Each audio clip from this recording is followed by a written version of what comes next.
domination, and the million faces formed together, made for elevation. And the soldier won't surrender faith. This I can fire that never burns to embers. The voice of the unheard. Love is the answer. I gotta speak it, believe it, that's how I feel inside. I can't sit here quiet. You can take my heart, you can take my breath when you pry it from my cold dead chest. This is how we rise up. Heavy as a hurricane, louder than a freight train. This is how we rise up. Heart is beating faster, feels like thunder, magic, static. Call me a fanatic. It's our world, they can never have it. This is how we rise up. It's our resistance. You can't resist us.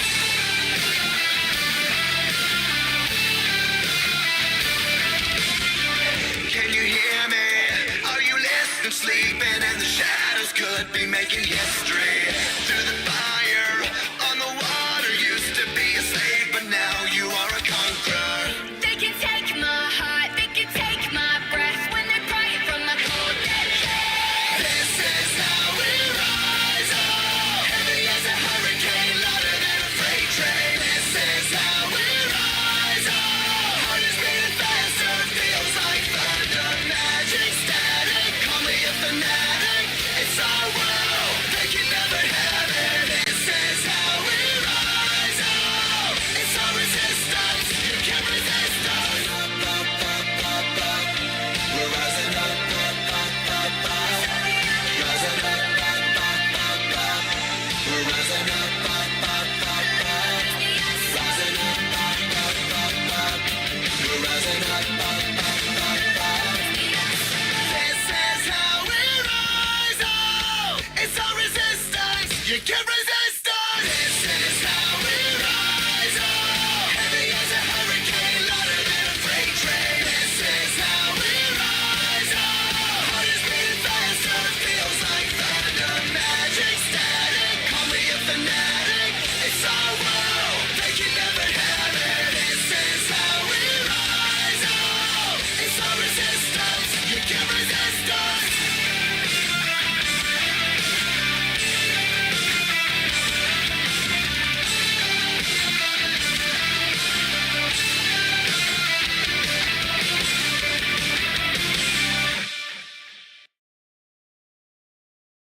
Ladies and gentlemen, welcome to an earlier edition of Monday Night Voltage.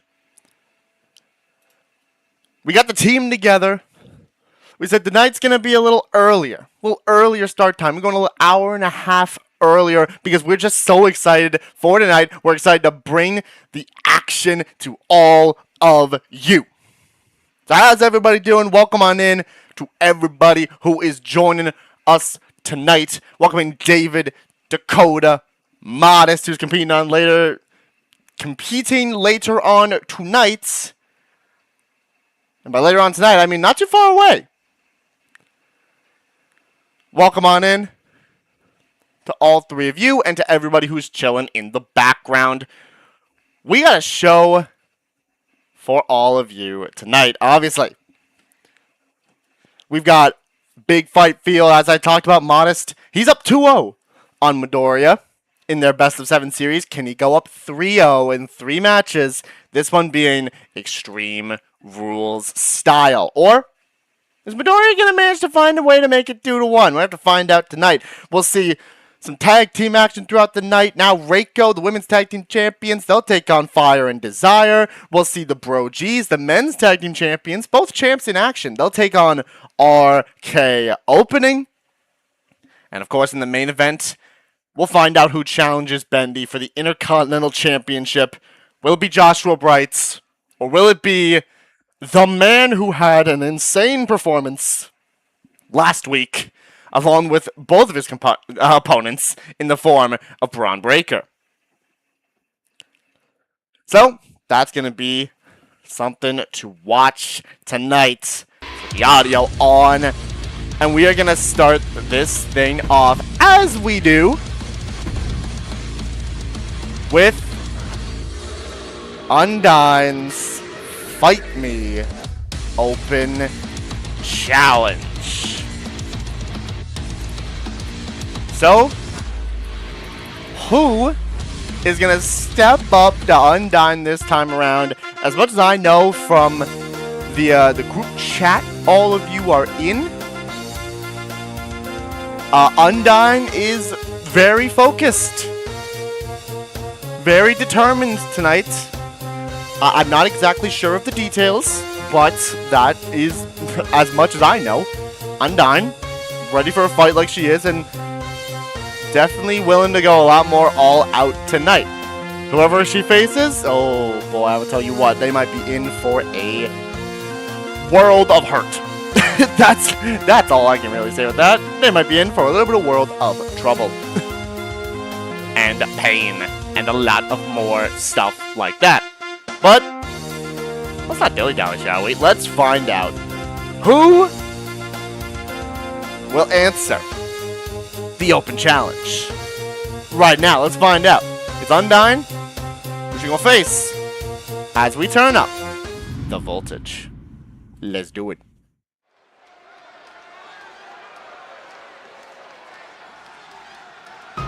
And here we go. And about time to get real. Because coming out first is the captain of the Royal Guard. It's Undyne.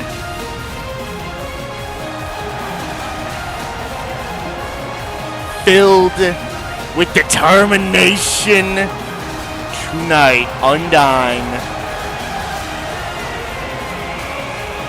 is all about it. Danielle saying, let's get real with it. If there's anybody who gon' get real with it, it's Undyne.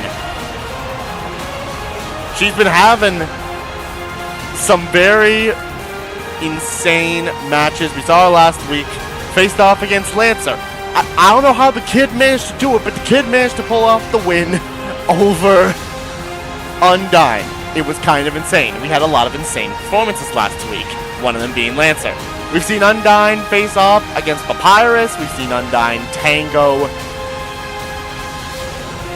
with, obviously, Lancer, which, you know, that was kind of insane as well. Good old showing from Undyne there as well. And, of course, we saw Undyne against James Davenport. But who is Undyne going to have to face tonight?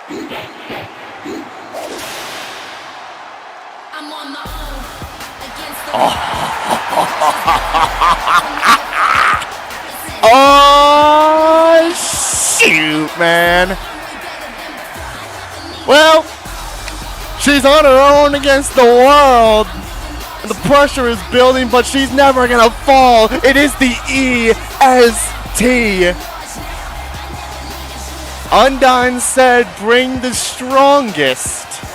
And you can't spell strongest without EST.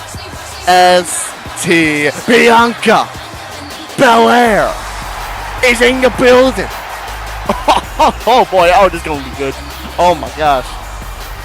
Oh my gosh, this is going to be good.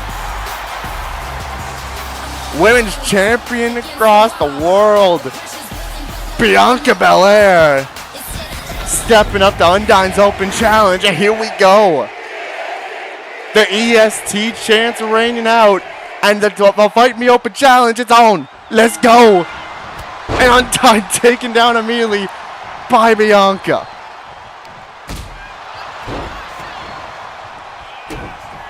This is going to be a true power fight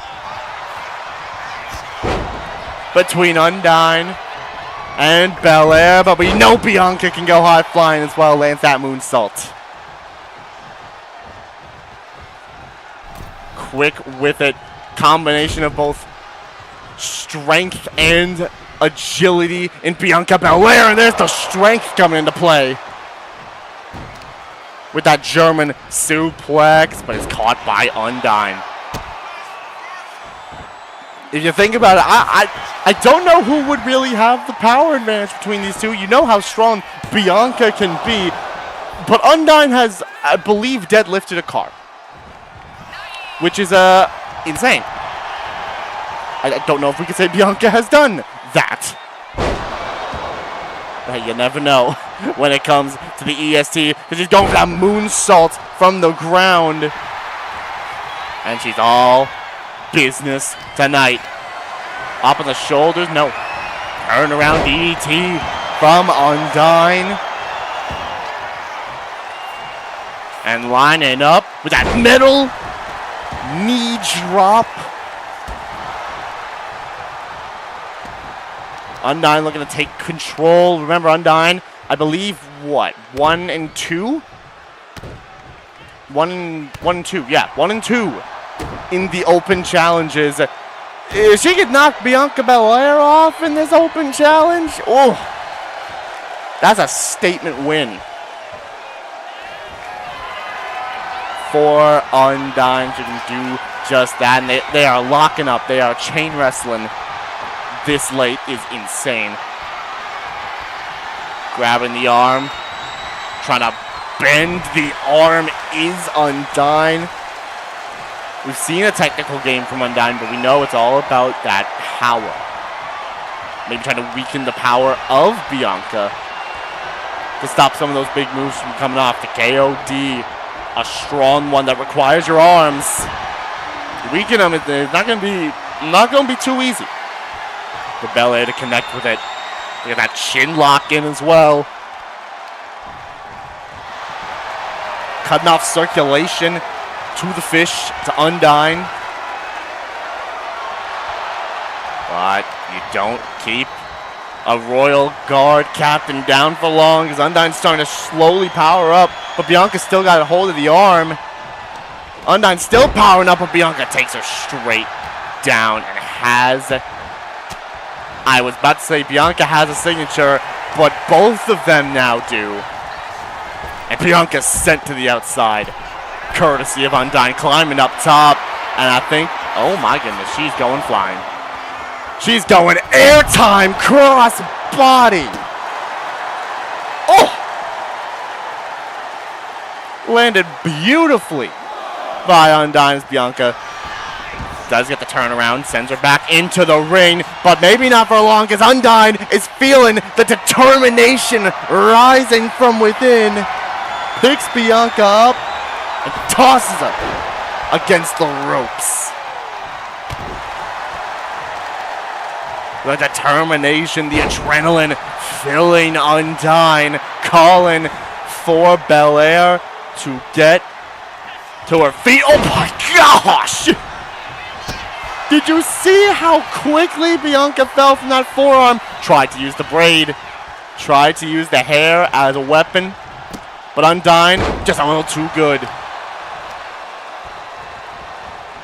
Off the ropes. Next snap avoided. From Belair, they're kicking it off early with these two. Undyne just popped up immediately, but Undyne might get caught. Glam slam. Face ran across both, or all three of the ropes, but now this could be the end of it right here. KOD. Breaks the adrenaline bar, and a kick out at 2 from Undyne.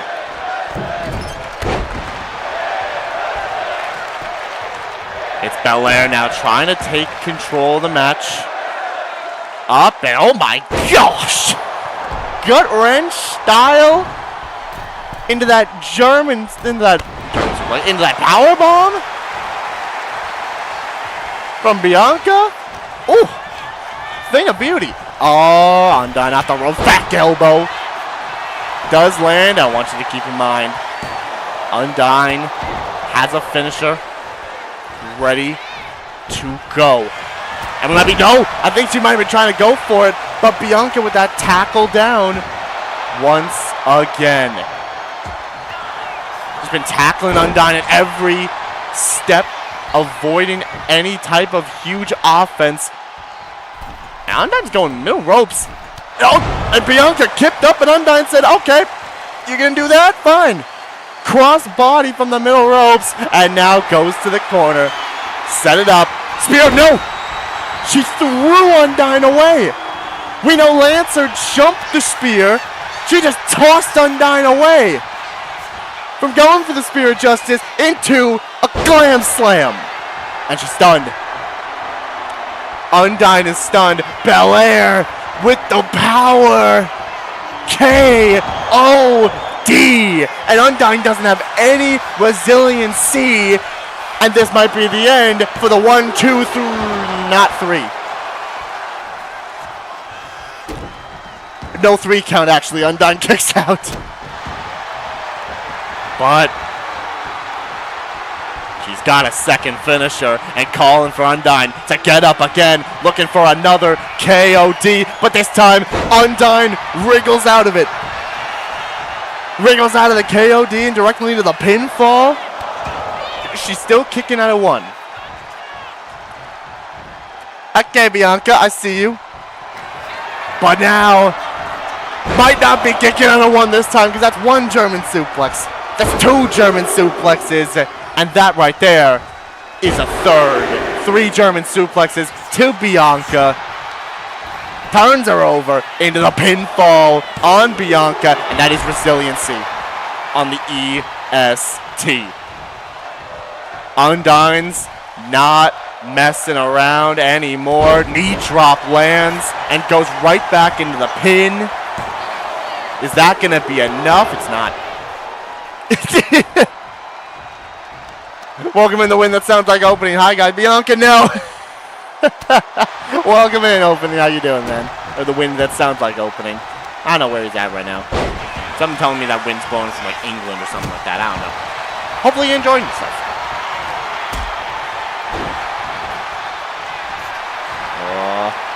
Calling for Bianca to get back up. Lita also in here. And which, oh my gosh, we're trading. Welcome in, Lita. Seeing the EST and Undyne going at it back and forth. Undyne saying, bring it on, come on, hit me, but counters it. Chops.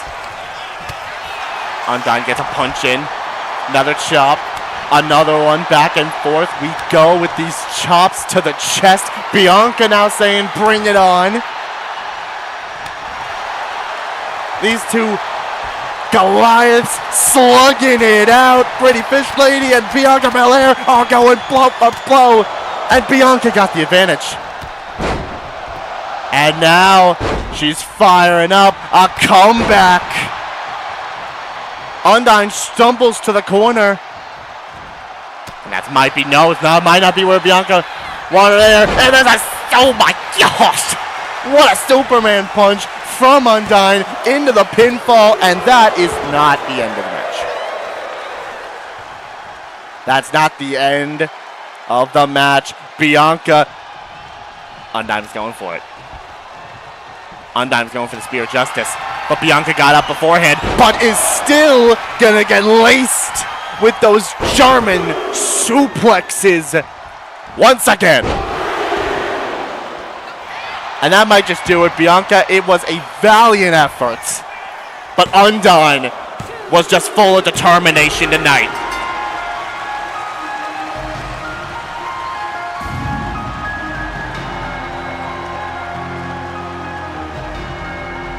Picks up the victory.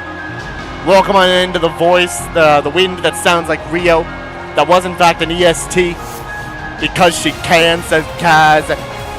That's what Undyne is capable of when you are filled with the power of determination. 2-2 now in the open challenges for Undyne. Welcome on into opening as well. I can tell he might have been rooting for Bianca.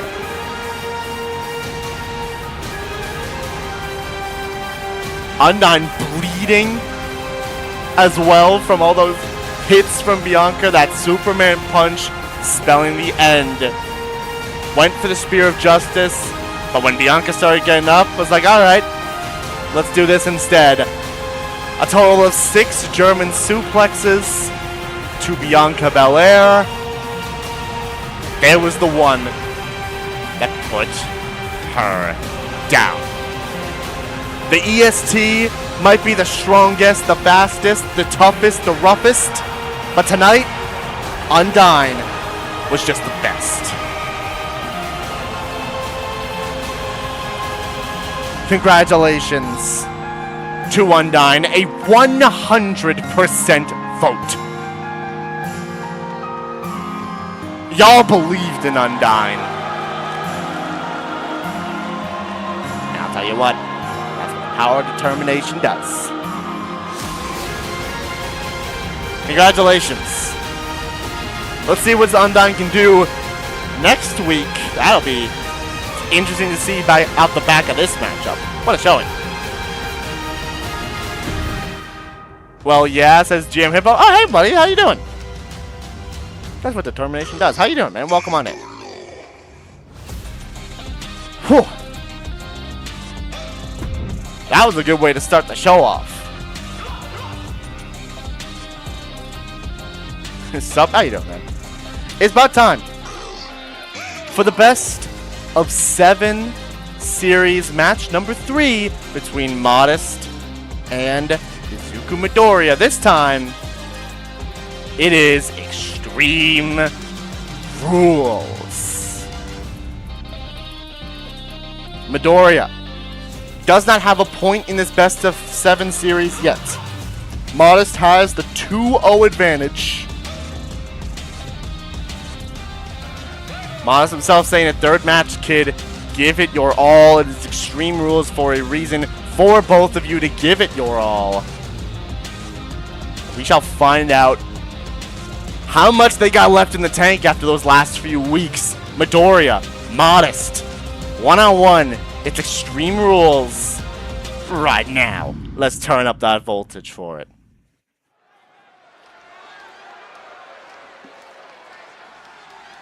Tartaros saying that's because Modest is just a better wrestler. Dang. And here we go. Here. Oh. Oh, I see. He's bringing out his boys. The Heroes Academy in full. I mean, apart from Uraraka and Kirishima, but like, hey, it's the OG3. Deku's got Bakugo and Todoroki with him.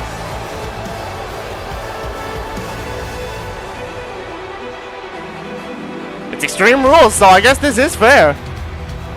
No disqualifications in the fight. It makes all the sense in the world. Deku's saying, you know what?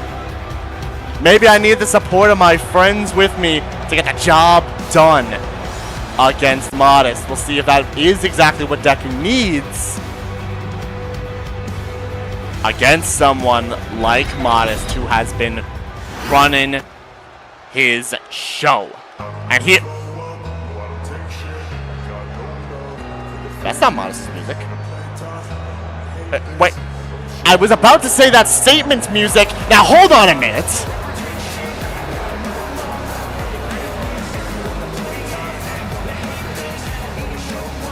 Oh! Hey, they did say they were doing some recruiting. Lita saying you think he's the only one with allies. Doesn't seem to be the case anymore. Statement was doing some recruiting. And I guess they found a 4th member. Tartaros and Akihiko are evening out the playing fields. Yo. This group is getting more powerful by the day. These guys were almost able to stand up to the Tyrant Syndicate when it was just 3 of them. Bron Breakker has a chance to become Intercontinental Champion, and they've been on a roll as of late. And now Modest is with them? Oh my goodness. Well, this might just change everything about the Extreme Rules match. Right now, it's underway.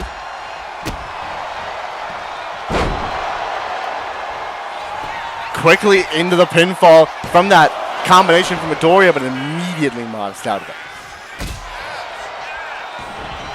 Off the ropes. No, Modest tried to go for that clothesline.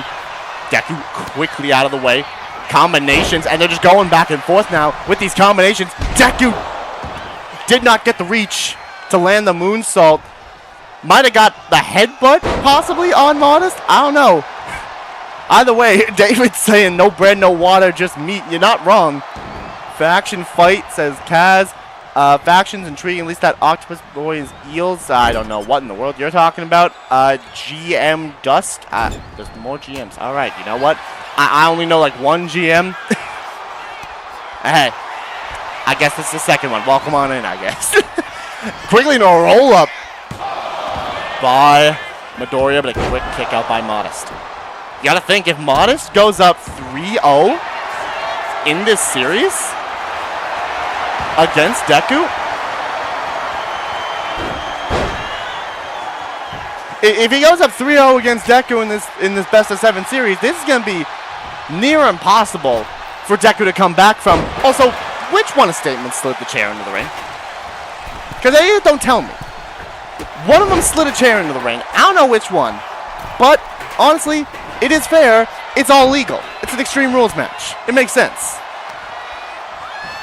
Oh, off the ropes. Midoriya with that neck breaker.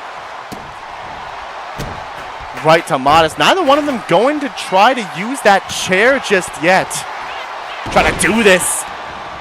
Fair. Don't worry about it. Okay, leave it. You're not even there. Okay, well, Deku's going to go use the chair. Modest, did Modest just kip up and knock the chair out of Deku's hands by kipping up? That's insane. Oh, send up. Suplex from Midoriya directly into a pinfall, but it's only a 1. Nuh-uh, says Lita. That's crazy. Couple kicks from Midoriya. Modest running in, though. Just took him and ran in with a monkey flip. Both of them have signatures built up, and Modest going to use one right about now. Bang!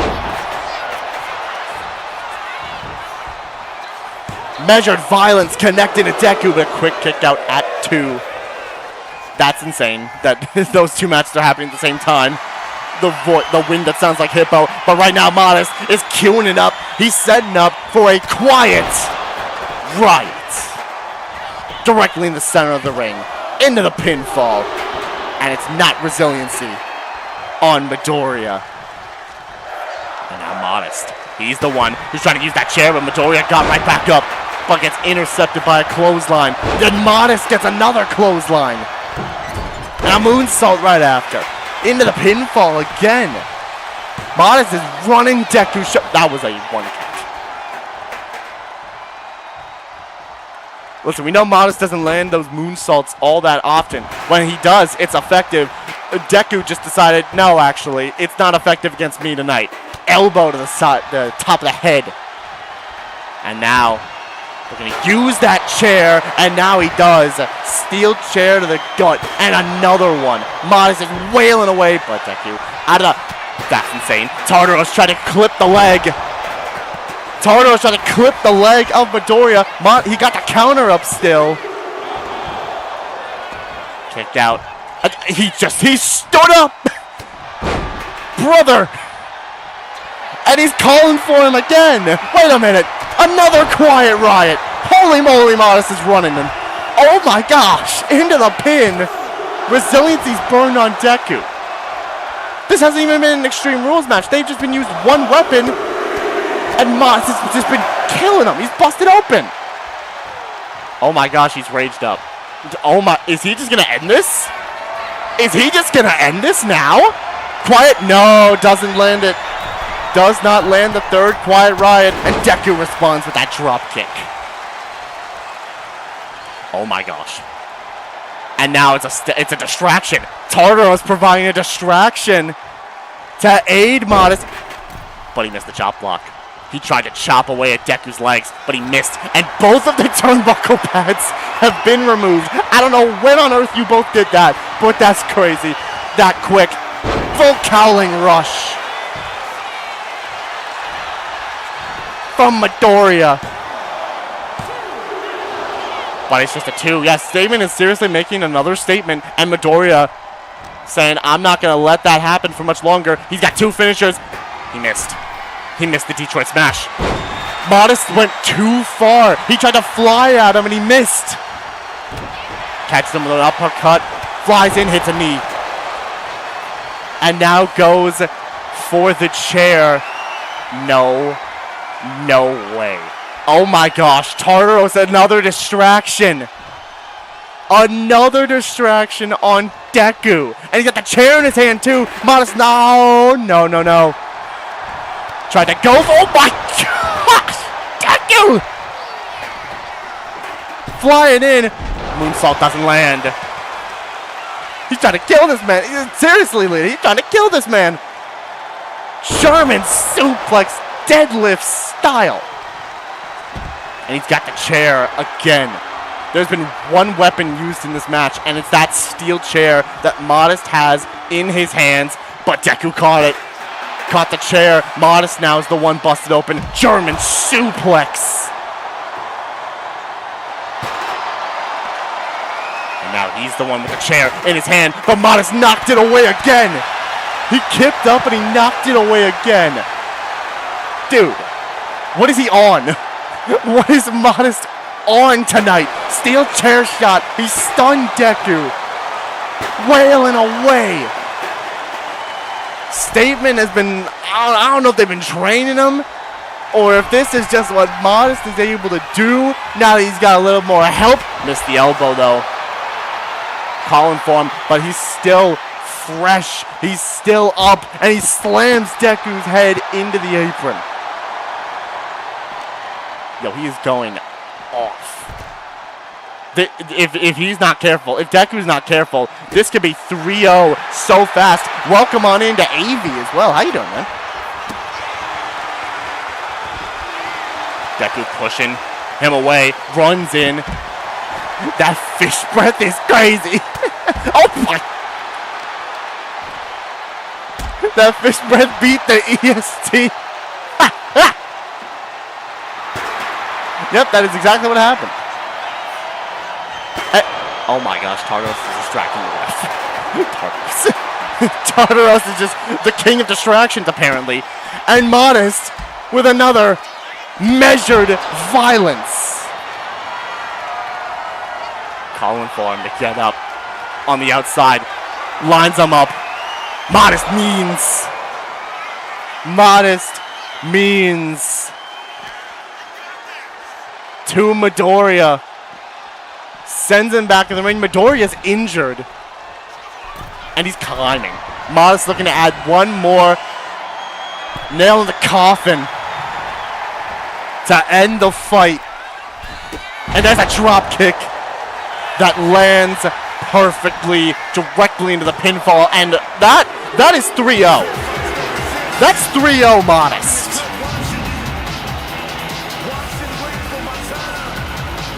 Yo.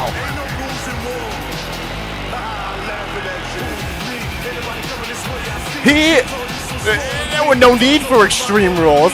He was the Extreme Rules. Oh my gosh. He killed him. He actually killed him. The distractions from Statement and the mentality that is Modest gets the win over Midoriya. Someone's got to teach Undyne a lesson. Hey, Undyne's 2-2 in the open challenges. It's been working. I just, man, this is insane. Modest, well,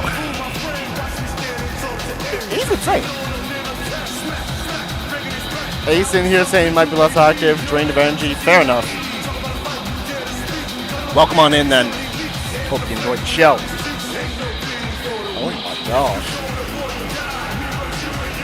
You might be right. The wind that sounds like Hippo. Statement. They just got the recruit.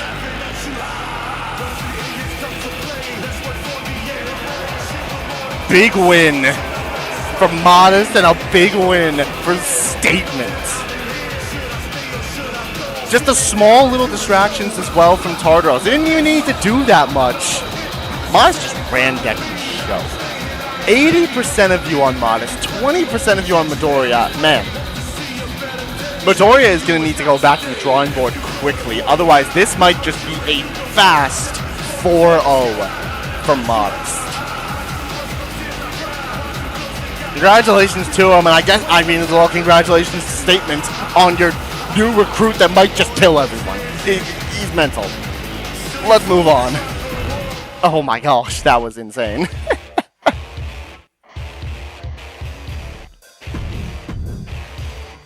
Whew. Modest, man, you scare me. Statement made, you got a lot to learn, kid says Modest. Modest, you scare me, man. What were you on tonight? Holy crap. That was mental. If that's what he can do, we don't have to see what Bron does later on tonight. My gosh. Now then, it's about time for some one-on-one action. Miss Golden Shot is in action. Welcome in the win that sounds like Ezra. You have no idea. You have no idea how well Modest did. You gotta watch that match back. Because he might have killed a man.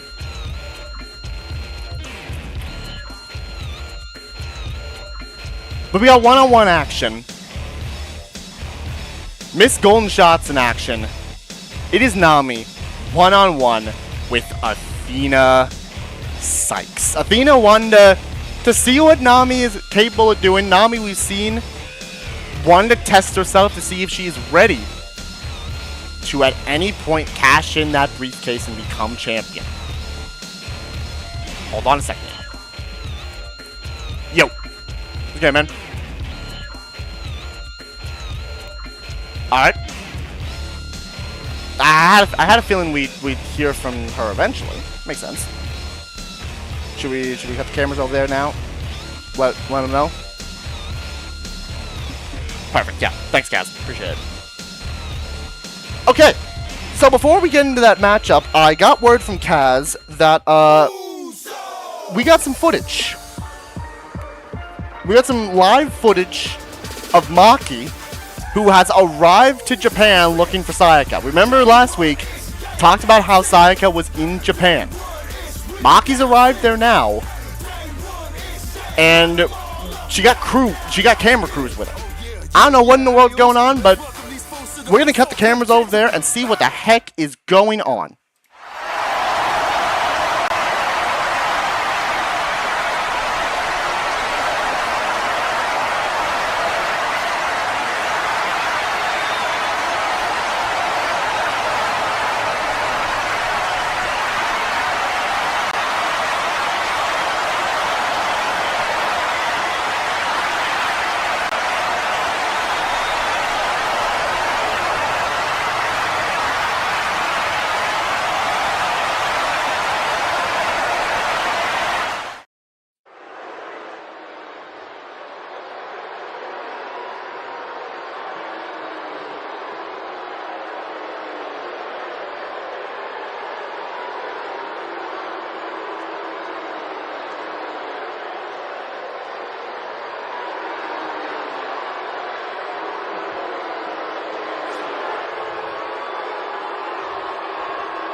Well then. Yeah, that wasn't what I was expecting in the slightest. You know,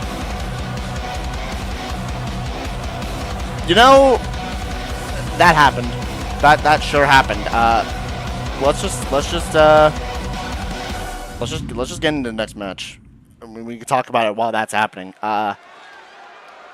Okay, so Sayaka knew.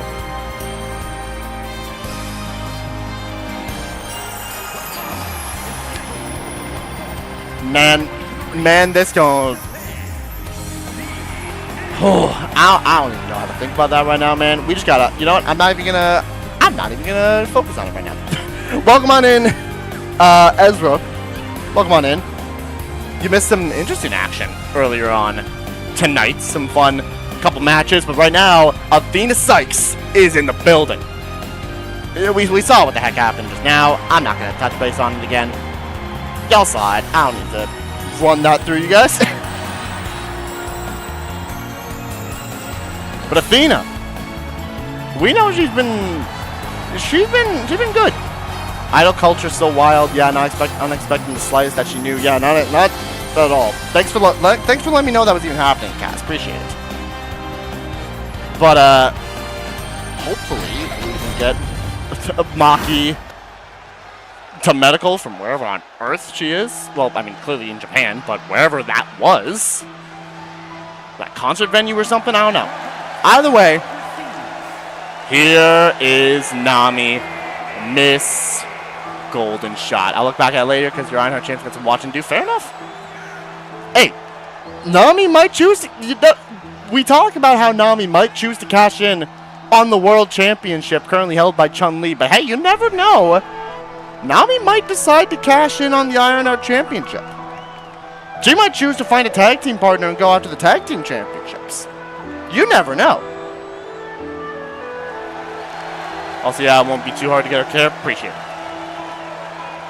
Hopefully someone who's in Japan or something. Wow.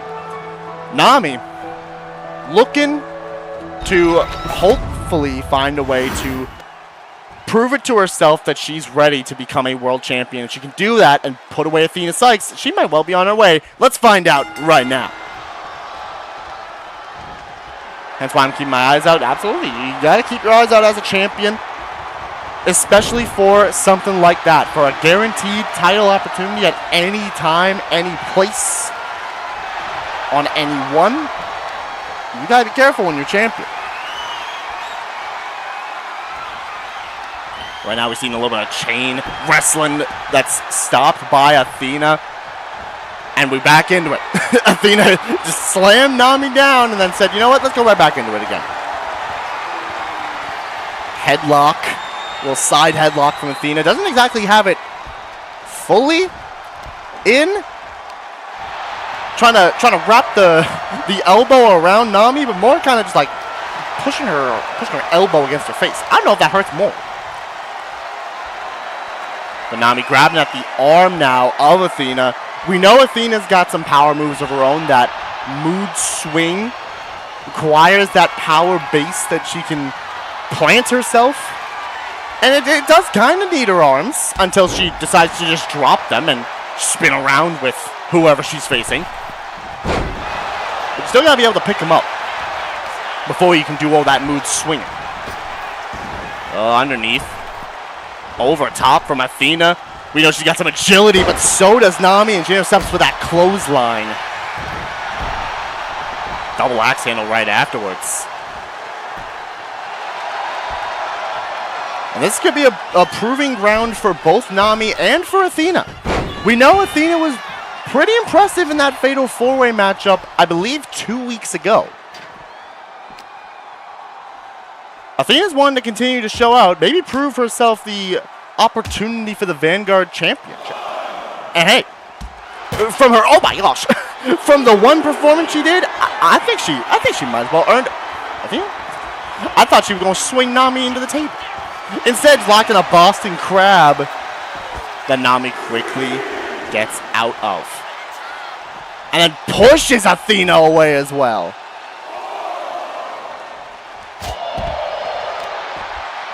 Oh, look at that. Nami trying to keep Athena down a little bit longer, but not for too long. Both of them exchanging little possum attacks.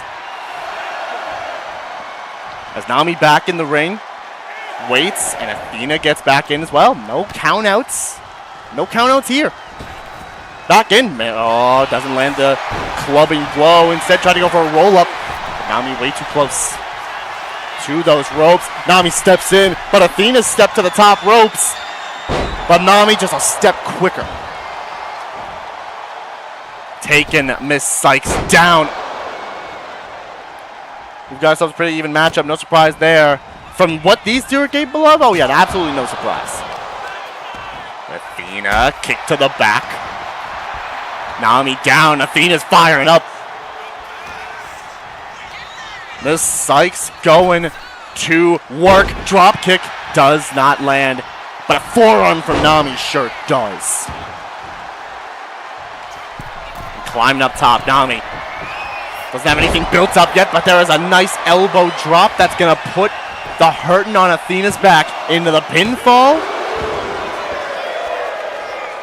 Two count. Slamming Athena's head directly into the canvas. Nami not with any of the rest of the One Piece crew. We haven't seen Luffy since, I believe, his World Championship match against Liu Kang when he was World Champion. We haven't seen Sanji since 2 weeks ago when he was unable to qualify for the opportunity to get the #1 contendership for the Intercontinental Championship. And I have absolutely no idea where Zoro is, but that's an air raid crash from Athena that gets a 2 count. On to Nami. Athena going up top. Oh, we've seen this a couple times. A spiral tap from Athena. That spiral of emotion. And it's not resiliency on Nami. Kicked out at 2 there. And I think Athena was hoping Nami would step in a little bit more. Try to go for that Hurricane Rana. Signature also reversed from Nami by Athena. And she's firing up some more. Calling for Nami to step back up. Athena. Okay. Casually just pulls out a rolling wheel kick. All right, Athena, go off. Double axe does not connect.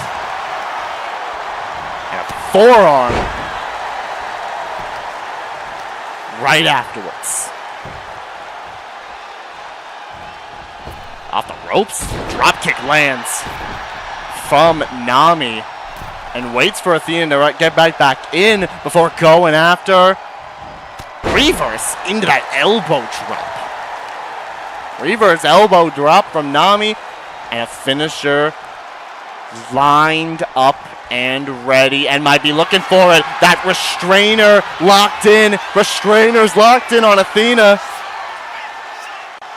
It's damage dealt to the head and the neck of Athena. It's not even going to be enough to burn resiliency.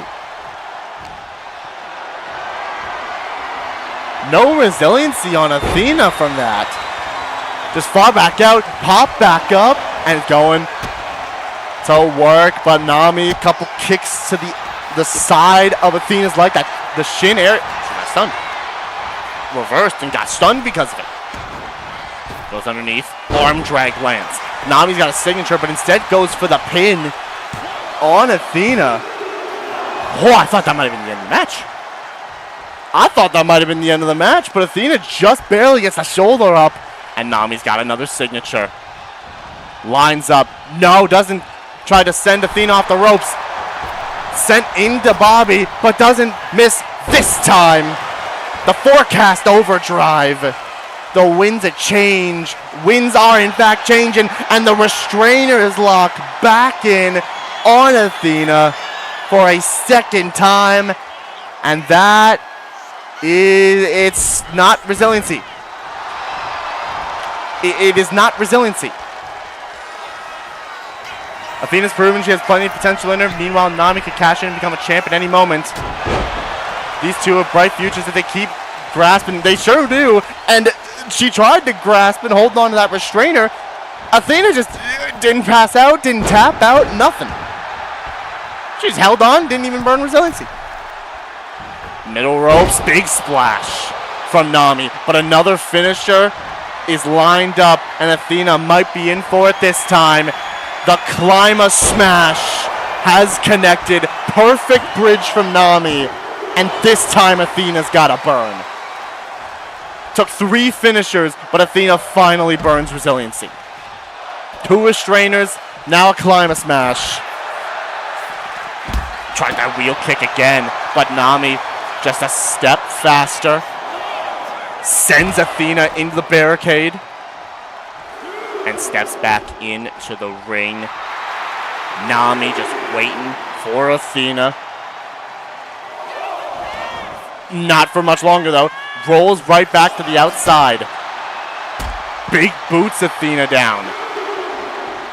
And goes to the legs. Going to the legs of Athena. Cykes. There's the potential.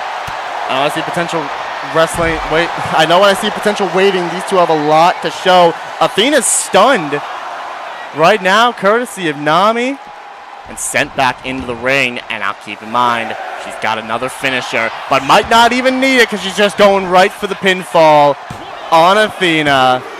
And that's the match. Nami picks up the victory tonight. Athena showed some resilience, but Nami just had more in the tank. And oh, look at that. Hey, look at that. Respect shown between these two. Nami picks up the win. And Athena showing respect to Nami in that match. We love to see it. We love to see it. What a match between those two. Congratulations to Nami. Hey, I think that very well might just be a sign for Nami. She might be closer to ready than we think. 71% of you on Athena, 29 on Nami. It is Nami who picked up the win. Bit of respect from Athena to Miss Golden Shot. They gave their best. One's proven they got a lot ahead of themselves. You're not wrong, Win. You're not wrong. Congratulations to Nami. Let's move on to the next matchup of the night. I don't remember how Nami even got it. Exactly. Hey, people earn their opportunities. Nami sure earned hers. Not only earned the opportunity to be here, but earned the opportunity to call herself Miss Golden Shot. That's what she does. That's what Nami does. She go crazy. Either way, time to get into some tag team action. This is gonna go fine, right, guys? Everything should be fine. I have no reason as to why it's gonna go wrong. It's Ruby, Rose, and Neo, 2-on-2 with XSP and Allsport James Davenport. This should go swimming. This should be great.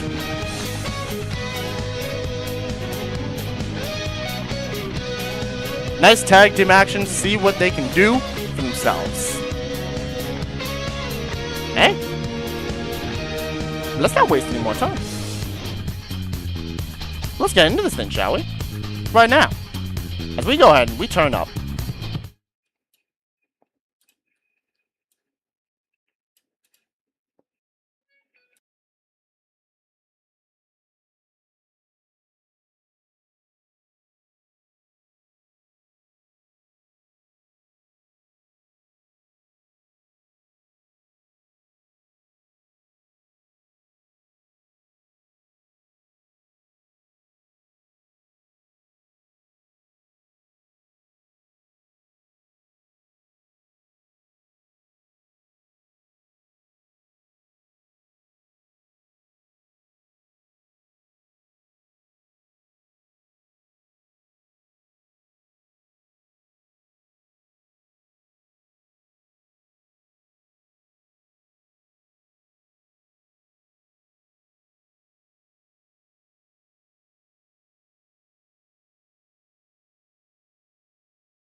the voltage. Let's do it. It's gonna be great. I'm ready for this tag match. It's gonna be great.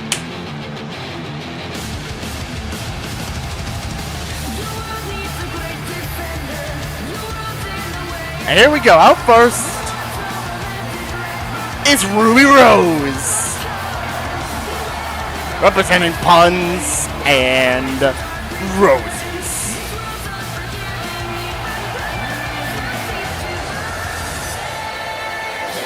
Ruby, hey, listen, she proved herself too. You missed something interesting. I did. Yeah, that is for later, I guess. Lots of feeds coming through. Will these two actually make it to the ring? Lots of feeds. I don't know. Well, we gonna find out later on. But clearly, I don't know what's happening. But there's Ruby Rose. And her tag team partner for tonight, it is Neapolitan. I'm pretty sure, as much as I know from... I got 3 words, but I'll say them after this match. Okay, that's fine.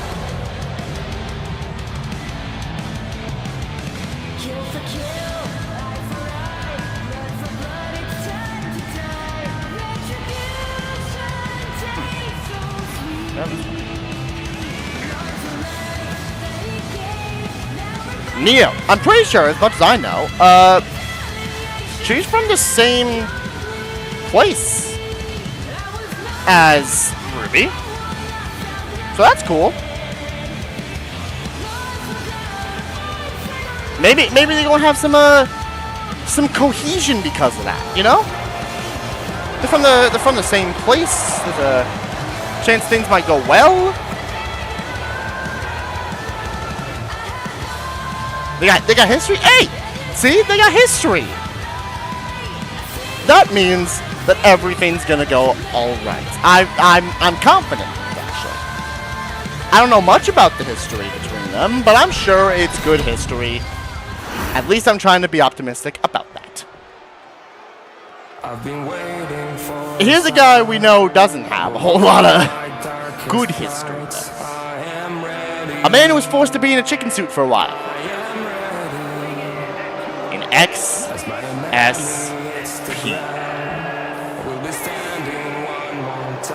XSP. They got to the ring. Yeah, they got to the ring. I don't know why you guys are worried about that in the first place. History that very much makes people worry about them being on the same team. Bron, I'm sure that they'll be fine. They should be good. I think. At least I want to believe that.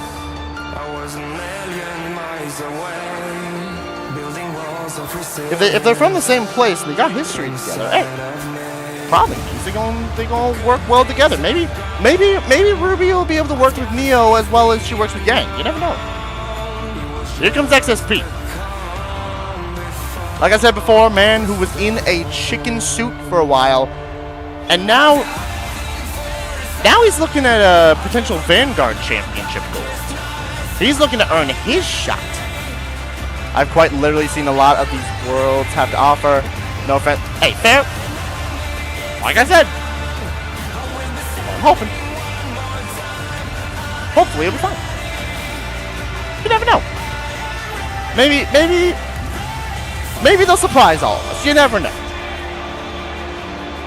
I, for one, want to be optimistic. You never know what can happen. You might be right. I want to be optimistic about it. XSP. Like I said, having his eye on Vanguard Championship Gold. Apparently.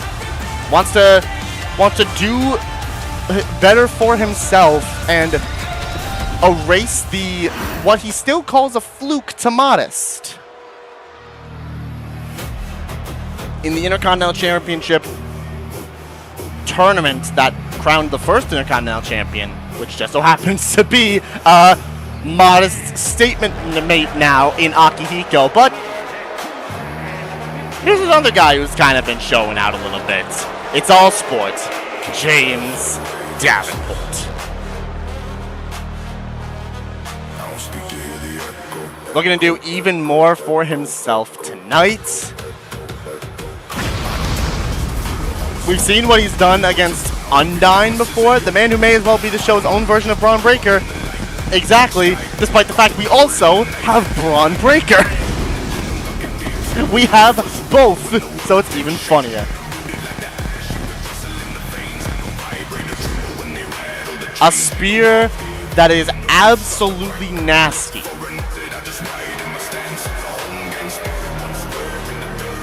He's looking to clear the road, clear a pathway for himself to whatever future might be in store for him. Here we go. Ruby starting this thing off against XSP. And let's get this match underway. And XSP running straight in for a little Hurricane Rana. Breaker versus Davenport. Hey, that could, yeah, that would be an insane matchup. That'd be mental. That'd be very fun to see. XSP right now taking it to Ruby Rose, who also had a good performance for herself in a fatal four-way match that involved, I believe, Tartaros, Elias, not Tartaros, Elias, Hinata, and James, Jay Danger, I think, were the other three in the matchup. Good performance from Ruby in that big fatal four-way match. Stars here are mostly different to what I'm used to. Good seeing one familiar face. Fair enough. Not gonna worry about Shadow, but hey, we have a Shadow. I know that for sure. Neo and Ruby hate. What do you mean they hate each other? I was on good authority that they're the case of they're fine. As much as I know. Again, maybe they'll be able to work together. Who knows? As XSP, clothesline. Sending Ruby away and goes, and see? Hey! Made the tag to Neo. Look at that. Actually made the tag to Neo.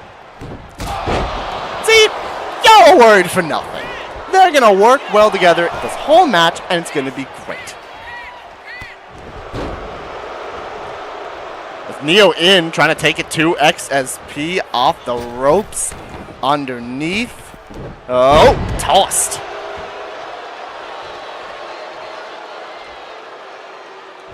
Tossed from XSP.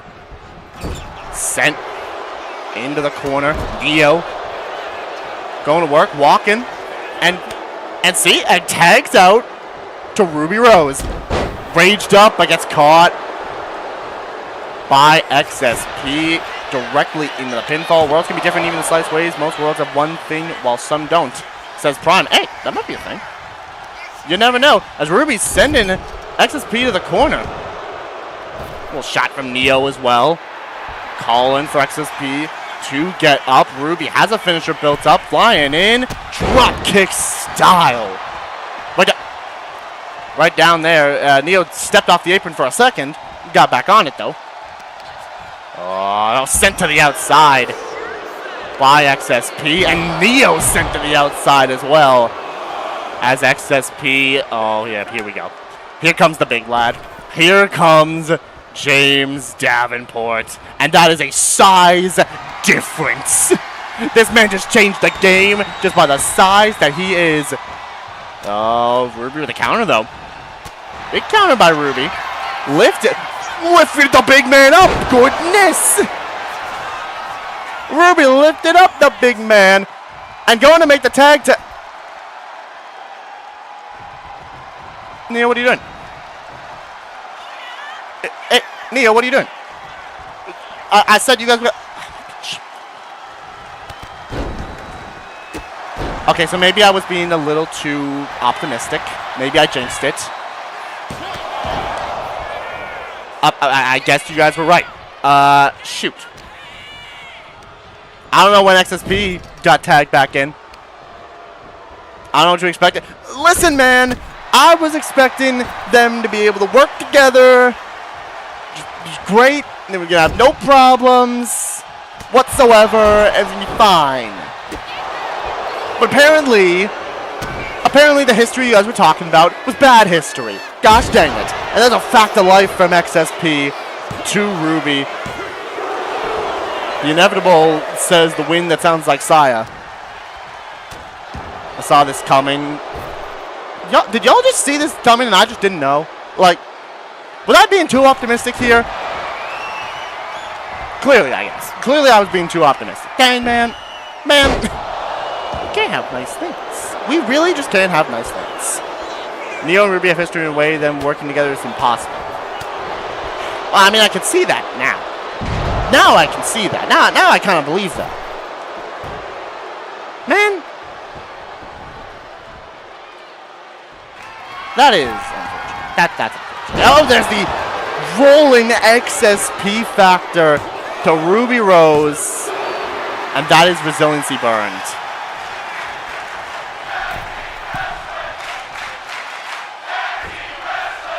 Oh, fly.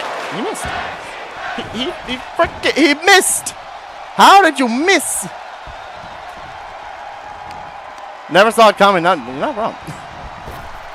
Underneath. Really to reference the Phantom Frauds is crazy. Hold on. Dang. I mean, I know I haven't been doing all that well here, but dang. Oh, no. Davenport's raged up. Oh, James raged up. Oh, no. Ruby, you're not going to be... Oh, Ruby, you're not going to lift that man's... Oh, gosh. Ruby. Oh, this is not... Oh, girl, I'm sorry. Oh, Neo just fed you to the wolves. And by wolves, I mean one in James Davenport. Oh, into the corner. Ruby, though, lands that drop kick. Gets it flush, but Davenport rolls to the outside. Steps back in. Turn around, though. By Ruby. Hits that knee. Hold up. Do y'all think Ruby has a chance? Is there like a chance she can pull this off? There's a knee to the face. She's got a signature. Did she pull this off? Ruby Rose Plant. Not all of them are that bad. I said it. It's just Joker and a catch. Okay, I mean, you're not wrong when it comes to Joker and a catchy. That I understand. Joker and a catchy have not exactly been on the best of winning records. Ruby just dropped James Davenport. He got no resiliency. XSP can't come in. Hold on, man. Now. No, it kicked out. Okay. I was like, if he didn't kick out there, you could call that an upset. That would have been insane. Double axe out the way, though, this time around. As Davenport might be looking to just not cut Ruby in half just yet. Ruby's got a chance. It's not at the best odds. We've seen him be defied before, but Davenport is trying to stop that from happening, and he might just be about to right about now. Victory lane has connected. Ruby, I'm so sorry. You got fed to the wolves because of Neo.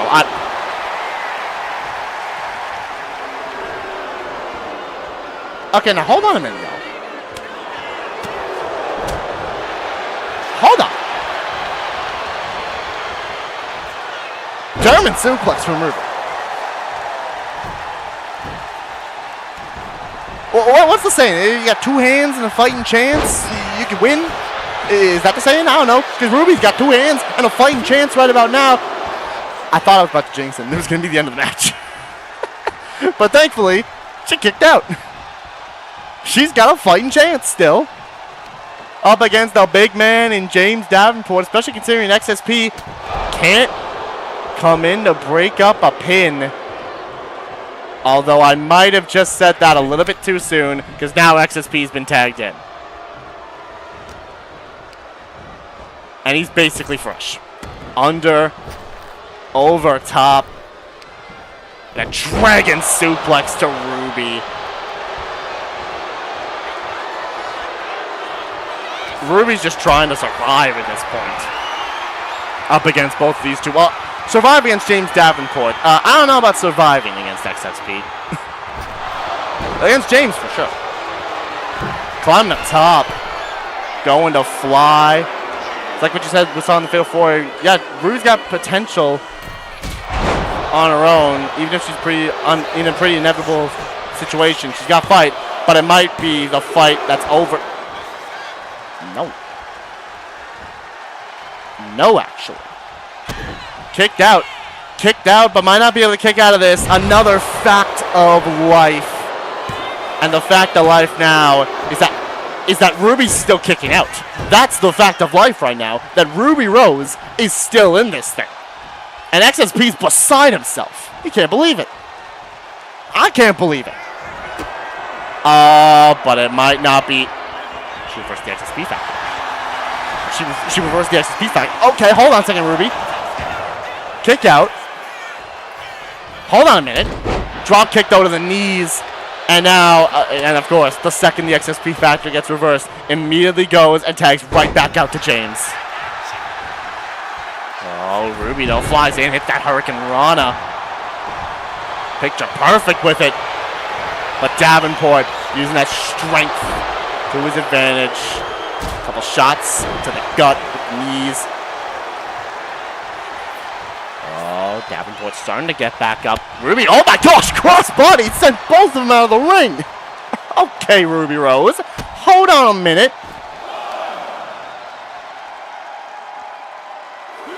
Stump. Polar. Grabbing at the leg and just dropping the whole body weight down. I'm sorry. Ruby Rose, did you just hit a gosh dang RKO? Shout out Randy Orton, who's competing later on tonight. Slams Davenport down. Hold up. I'm sorry. Where'd you get that from? Count of 7, Ruby steps to the top ropes.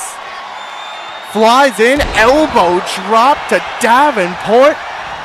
And XSP's got to come in and break it up. Ruby has another finisher. Y'all don't think that she might be able to pull off this upset here. Running in, Midoriya reverse though. Another counter. Ruby, oh my gosh, she lifted him up. She lifted up the big man. Plants him down into the pin. Resiliency on James Davenport. Even without Neo, Ruby might be able to do this. Drop kick. She got power to lift the big man again. Now going up top, but gets tossed aside. Tossed aside from the top ropes. Davenport into the pin. Oh my gosh, hold on a second now. Combinations. Davenport's frustrated. But goes to... He doesn't even go to make the tag. Man could have made the tag to XSP. Started walking to him and said, no. No, I want to do this myself. I am putting her down myself. And slams her down. Is that going to come to cost James? Lifts Ruby up. More of that power game. Drops her. And again just tossing Ruby. Yeah, you got to force the opportunities into existence. Ruby's doing that, but we are at a count of 8. And oh my gosh, it's going up top. Yo, big man don't fly that much. This big man don't fly that much, but he's looking to fly right now. James Davenport, crossbody. Oh my gosh. The entire weight of that man just collapsed onto Ruby Rose. That's the end of it. That's not the end of it.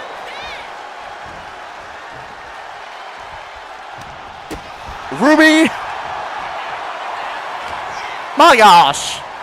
Sweeps the legs. Double foot stomp. XSP still can't come in. Any random potential move that Ruby uses could see the end of the match. Off the ropes. No, neck snap avoided. Davenport's got a signature. Got a finisher. Sent into the corner. Doesn't get the tag. No tag. Wait a minute. Ruby Rose plant. He's stunned. He's stunned. Turns him over. Stomps. Davenport stunned. Ruby Rose has a chance in the corner. No, a counter by Davenport. Drift away bomb. And now Davenport's looking to put it away. Point blank NASCAR driver into the pinfall. And it's academic at that point.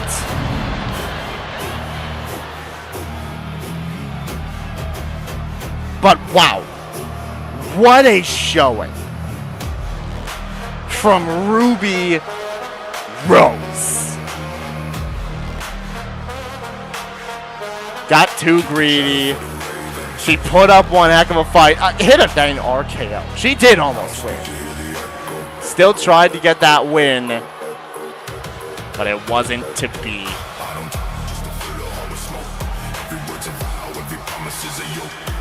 Especially with having to fight in that 1-on-2 situation.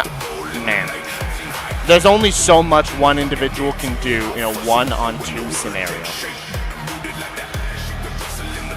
Either way, major congratulations to James Davenport and to Ruby, and to James Davenport and XSP.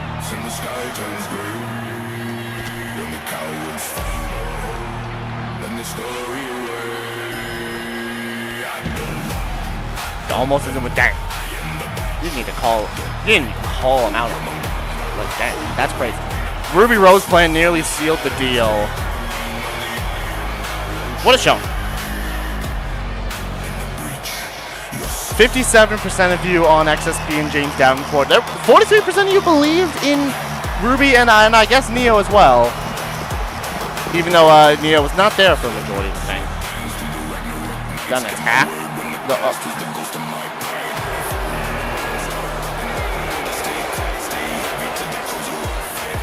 Oh my gosh. Oh, Kirishima too? Dude!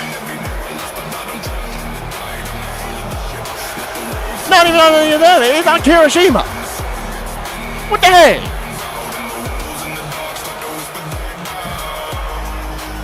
What the hey, man? Oh my gosh. And when Ace said they weren't even going to be doing much. Gosh. Dang it. Oh. A traffic cone to the back of Kirishima's head. I thought we'd be... No. Kirishima beat Bayonetta last week, and I don't think they like that whatsoever. We need someone back there? Yeah. Yes, seriously. Yes, please. Car, please. Somebody. Orders at it again. Salty over the loss. They decide to try and get back to Roy by sending a message. No. Heck no. You're not contracted, Dakota. Not a chance. Going and gone? Thank you, Carl. Appreciate it. Oh, gosh. No, Kirishima's head hit the back of the dang equipment box. And another power bomb from Bayonetta.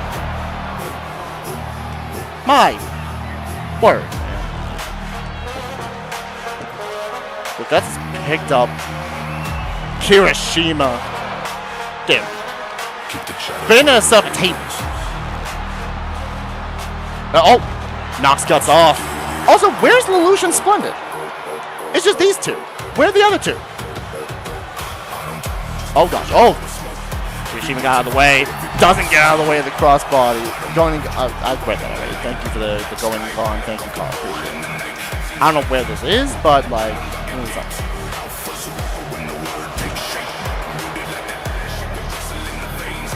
Let me, probably off attack another hero. Maybe. Let me do this real quick. Let me go ahead and, do that. And then we'll just, we'll do that. And then we'll do that. And we'll do and then we'll look back over. Y'all, do I just see that? No. No!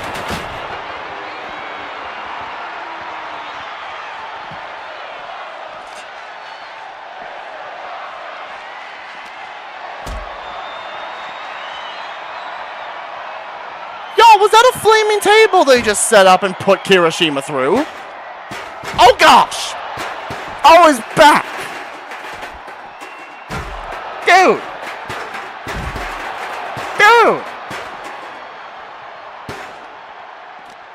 this? Goodness, man. Oh my gosh.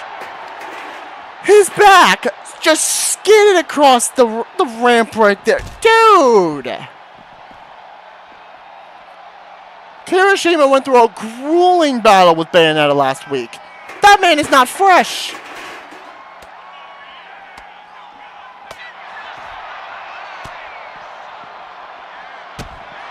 He's trying to fight back best he can, but it's not doing much. It's a 2-on-1 assault. Kara, Kara, hold on. Where are you? Kara, David, where are you guys? He's got a chair. Oh, come on. Oh, come on, man. This is getting ridiculous. Every time something doesn't go the way of the Obsidian Order backstage, thank you, appreciate it. I don't know where this is, but like, are we close? Are we almost there? Like, I don't know where this whole thing is, but we need to get it back there fast. Kirishima about to get wrecked. Like I'm saying, every single time something doesn't go the way the Order wants it to go, they just attack someone. Like, dude. Working on this backstage. Oh, okay, thank you. Appreciate it, man. Guts with those power bombs. Oh, no. Bayonetta just said... No. I did not just see that right? Did Bayonetta just set another table on fire? Just knocked him out. Oh, she did. No. No, don't do it. No, not again. Not again!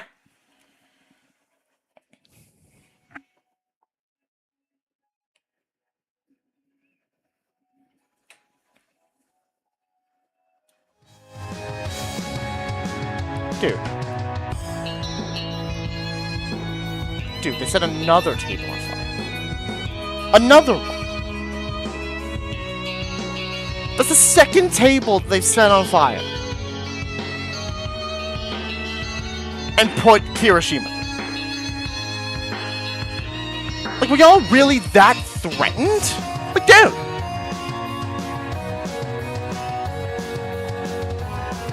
You kidding me right now? Okay. Alright. Well, it's not even... Got put through 2 flaming tables. 2 of them. This is getting ridiculous. Either way, it's not even gonna get it. It's not even gonna get any better with what's next. If this is their best attempt to threaten us in the roster, I ain't impressed. I mean, you're not impressed by a lot, so that's fair. Oh my gosh. That's insanity. Either way, it's not even going to get much better what the heck is happening next, because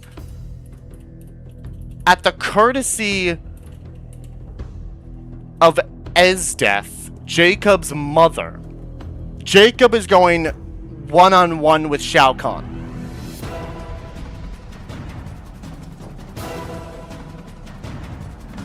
Jacob's going one-on-one with Shao Kahn. Kirishima will go to medical. The other 2 will be shown the door. Thank you, Kara. Appreciate that. Yeah, no other way to describe it. Death by the request of his own mother. I got nothing else to say. That's mental. Jacob, all I gotta say is good luck, man. You might need it. Let's do this thing one-on-one as we turn up the voltage. Man, why would Esdeath even? Why? More evidence our former world champ's mother ain't exactly a mother. Either the toughest of mothers possible, or a deranged psychopath. I don't even know.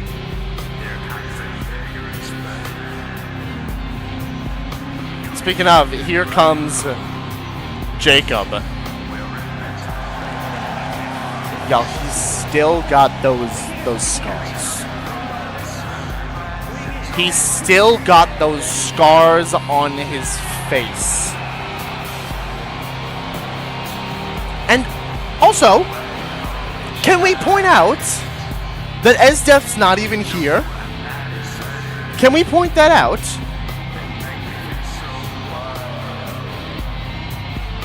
He's still got the scars. His own mother's not even here to watch the match. He's just out here on his own against Shao Kahn. What type of sick nature is this? Dude.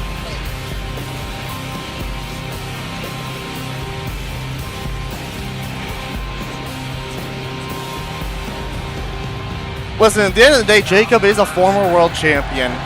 He wanted a Kingdom Come. We know what he's capable of doing, but even this might be too much.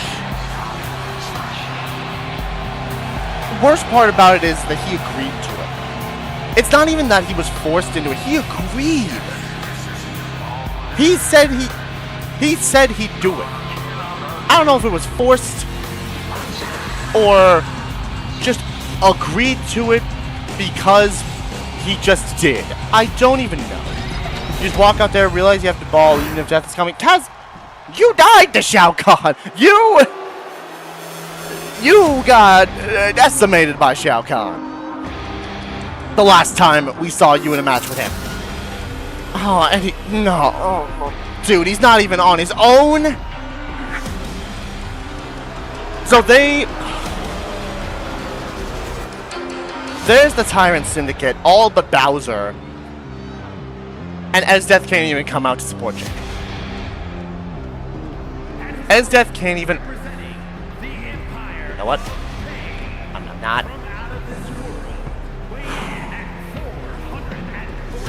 I'm not even...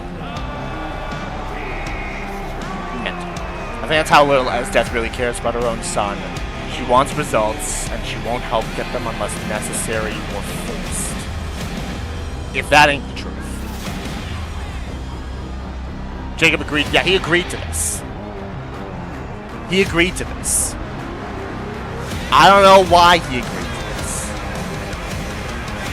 I'm more surprised she didn't.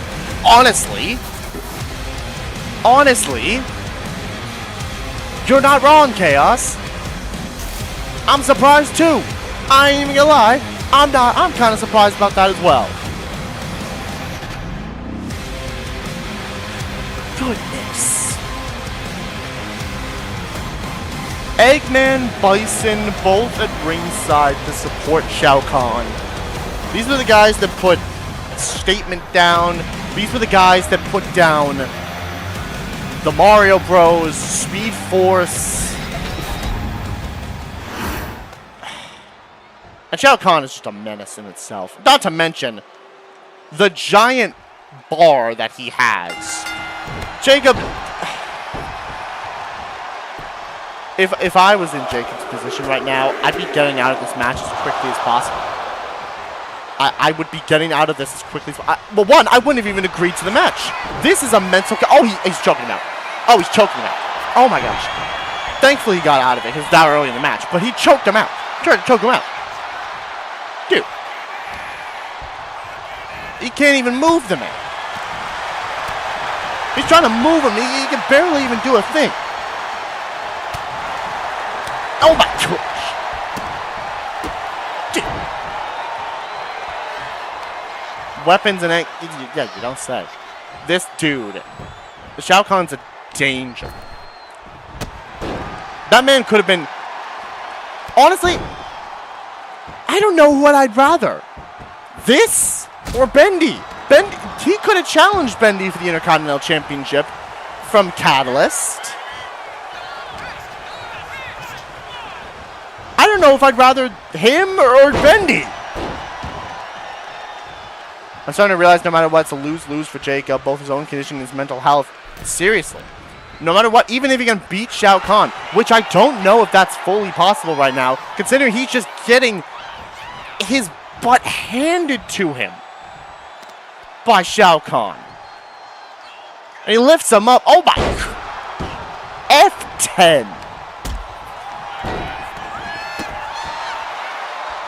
Yeah, even if he does beat him, like, it doesn't matter. the amount of pain that he's going to be suffering. Physically and mentally from this. With no death with him, his own mother not with him, and then the pain he's going to get from Shao Kahn, like, dude. You gotta feel for him. There's a choke slam, and now they're starting to mess around too. Pretty crucial part. No, you're not wrong though. I wanted to ignore that part, but you're not entirely wrong. If he's got any of that left, which who knows with when it comes to death, he was folding them like an accordion.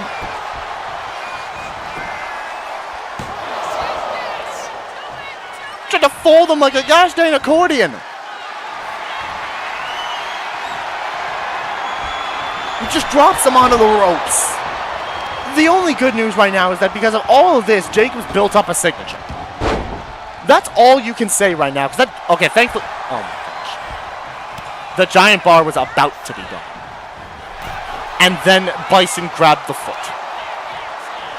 Okay, hold on. It is gone now. It's gone now. Jacob's not one of those strength builders. You're not a thigh master or one of those strength. No, you're not. You're not either one of these. Oh, dude. Toss both of our issued people. Got him out of the building. Thank you very much, David. Appreciate that. Also, I'm sorry. Did he just use adrenaline? Jacob, for your safety, you need to destroy that adrenaline bar fast. Yeah, he got the whole thing down. He's just tossing them around like minced meat. Sheesh, man. Tossed him into the barricade like it was nothing. Yeah, Jacob, I'd stay down. I'd just stay down. Don't get back in the ring. Don't get back in the ring, man. Just stay down. Oh my gosh. Oh my gosh. What is this? Malarkey. What is this insanity? Thank you. Thank you, Clarabelle. Man punched him in the back. Come on, get the son of a gun out. Get the son of a gun out of here, please. Goodness. That's one of them at least. Shogun's blade. He did get rid of the adrenaline bar. Hold up. Hold on. That's a Shogun's blade. Eggman trying to remove the turnbuckle pad, and he does so, but into the pinfall is Jacob. That's a 2. Clarabelle even got out of the ring. Yeah, even out of the ring. Even out of the ring. Got out of there. Just say, get the heck out of here. Sending Shao Kahn to the outside, and he's doing more than I thought he was going to be able to do. And there's the clothesline. There's that clothesline. Welcome in, Moon. You've missed a show. You've missed mentalness. There's the knee. No Bowser. Yeah, no Bowser. Welcome to a live execution. I mean, we say that. He's doing better than we thought. He is actually like... Oh. Jacob. Oh, gosh. He stepped... Oh, no, dude. Oh. Wait a minute. Shogun's blade. He connected with a second one. Oh, my gosh. Eggman's distracting the ref. Eggman's distracting the ref, but Jacob, he knew. He knew. He's still going for more. He was going for more because he knew the pin wasn't even going to happen. And now goes into the pinfall, gets the feet up on the ropes, but Clarabelle's trying to fix the turnbuckle pad. And Jacob's just kicked out immediately. It didn't even matter.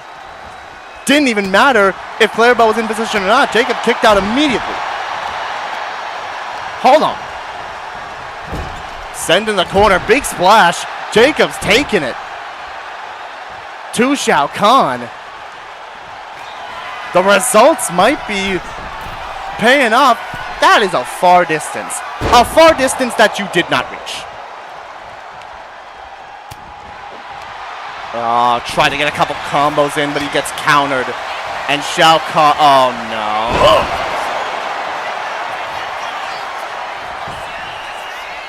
The Wrath of Outward doesn't burn resiliency.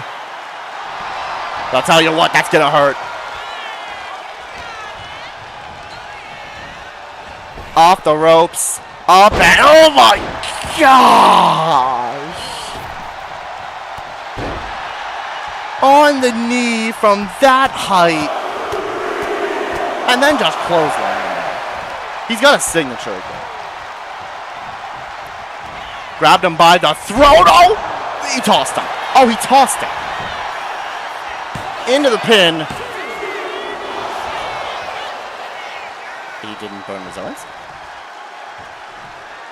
He did not burn resiliency. He reversed the finisher. And he landed a finisher of his own. Hold up. Jaeger's boots into the pinfall. It's only a 2 count, but hold up. Counter. Shoulder tackle. Oh, pushed away. Jacob's doing what he can. He's fighting back.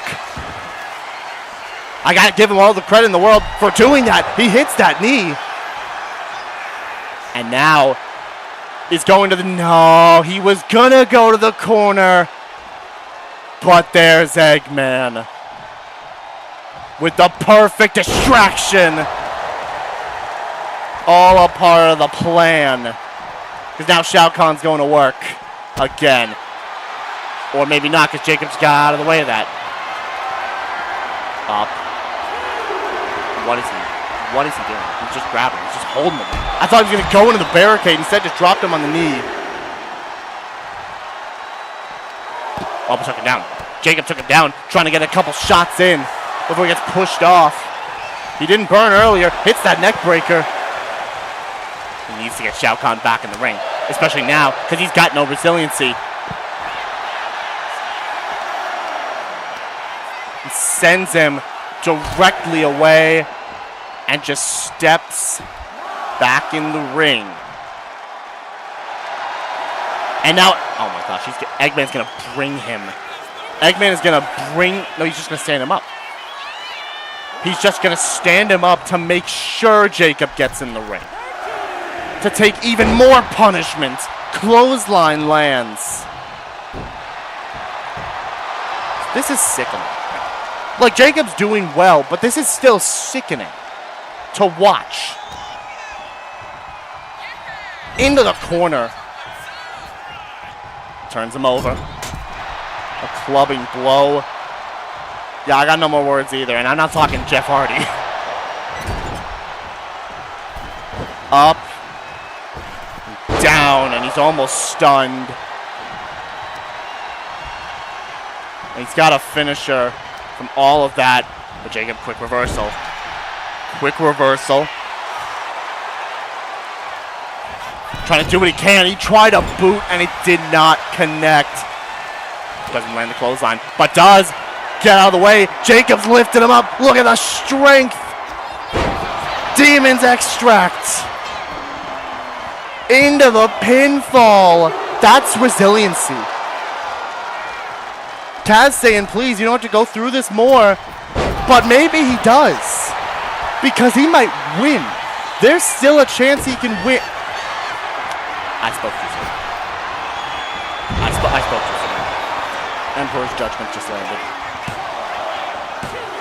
Resiliency's back. I spoke way too soon. He's got a chance, but I don't know how much more of a chance he has.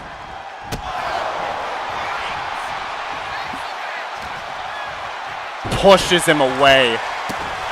And then just stomps on him. It's sickening no matter what. He wins, it's further an unhealthy mindset. He loses more physical punishment. Which just seems to be what's transpiring, both in the match and out. Jacob, just stay down, man. Just stay down.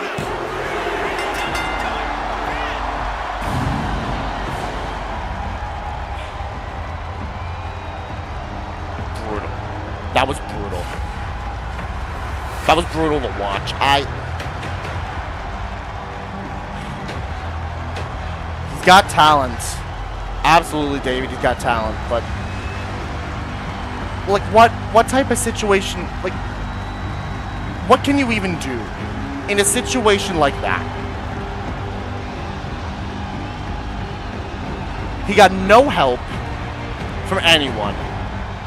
He came so close. Yeah, you're right, opening. He got close. And maybe that's a good thing. But does that matter? I don't know. He's got that. He got close. He burned resiliency on him. Just... That wasn't... I don't know if that... Yeah, no matter what, he just lost it. He lost it. Hit the Demon's Extract.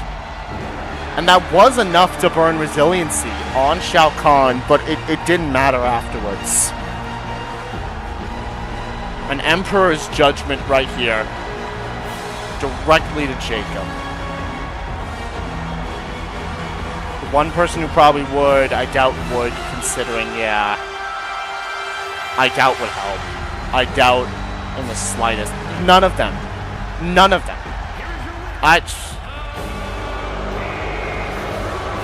Ridiculous. Absolutely ridiculous, man. And the Tyrant Syndicate stand tall. 86% of you on Shao Kahn. 14% of you believe Jacob could do it, but man, this was just utter insanity. This was just pain and destruction. Let's move on. Let's just move on. Yeah, Bison wasn't there to celebrate with them. He got ejected out of the ringside area. Didn't come back out to celebrate this time around, just those two. But you gotta think he's still celebrating. He's still celebrating backstage along with Bowser. Let's just get into the match, shall we? Tag team action. The tag champs are in action.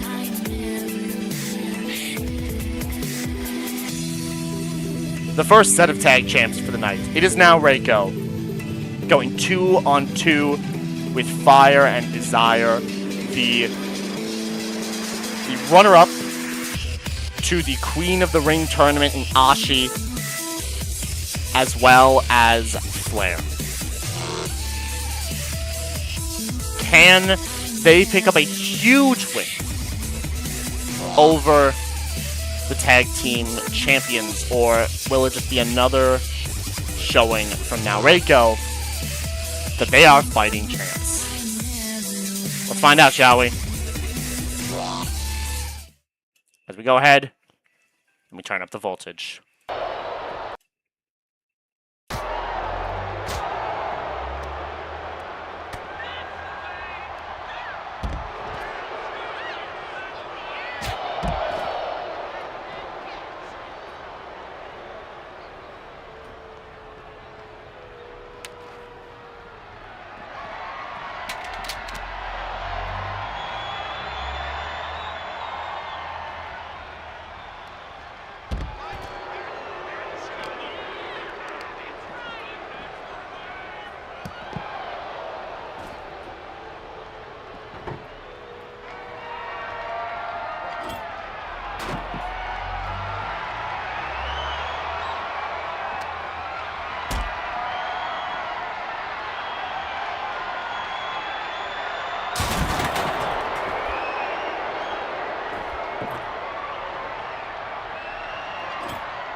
The dang voltage, what the crud, man?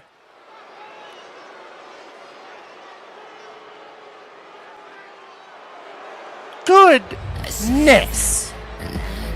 And just when I thought we would be fine. The dang bear. The ringmaster sent the dang bear after Iroh. Man, don't have a back. Do you see the friggin' things that happen there? Do you see the amount of damage that Iroh's back just sustained? Here's Fire and Desire. My... What is this obsession that everyone has with not only doing these backstage attacks, but what's the Ringmaster's obsession with frickin' fighting Iroh, but not fighting Iroh at the same time? What is this?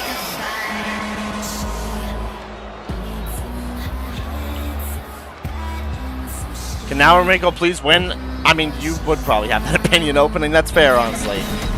With what the heck has been going on there with these two, you never know. Hey, as much we know, Ashi has been earning the respect of people from her Queen of the Ring performance. I don't know how much Flair has earned any respect. That's for sure. But here comes the tag team champions. If there's anybody who can put a stop to Fire and Desire, it is these two. It's now. It's Reiko. It's the tag team champs.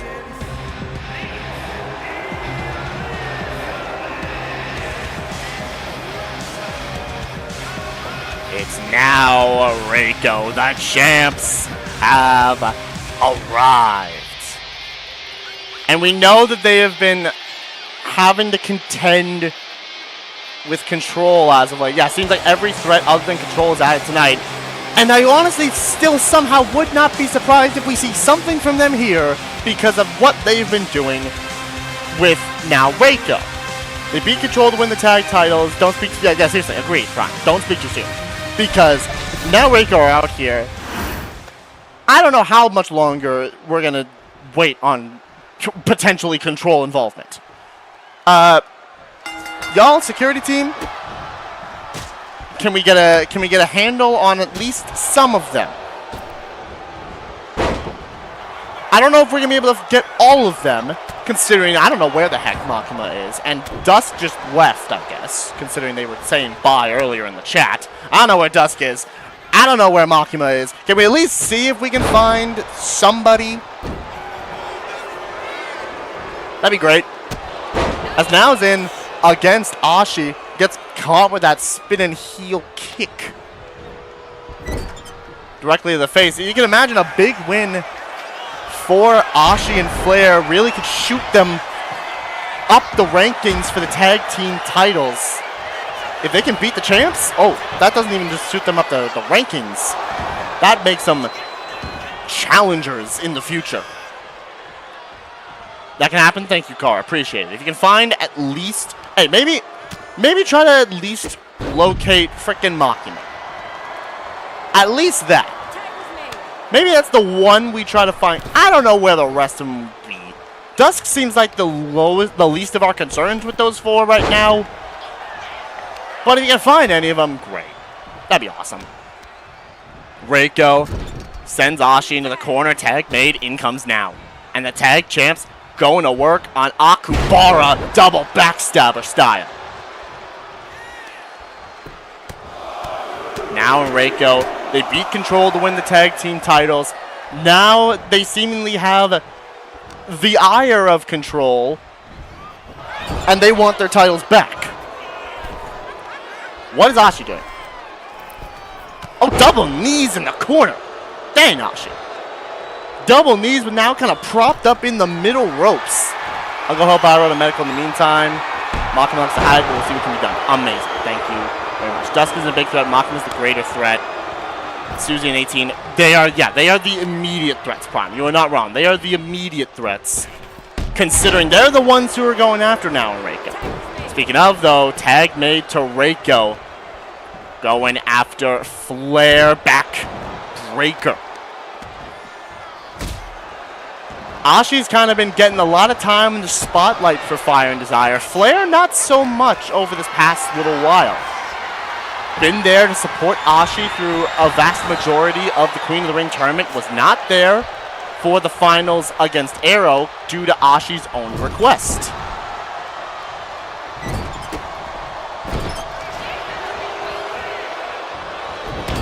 That did not go Ashi's way. That ended up going in the way of Arrow, the monarch of the ring in Arrow, who now has a guaranteed championship shot against Chun-Li at our next pay-per-view, which, hey, stick around to the end of the show.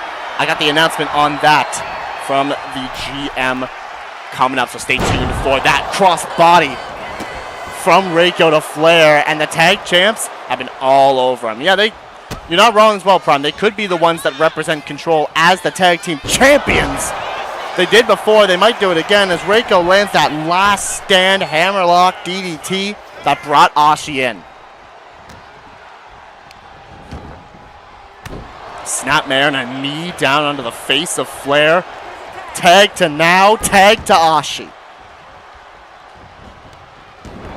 And Akubara looking to go to work, try to pick up the slack for Flair. Finally get to know when I'm facing good old Chaos.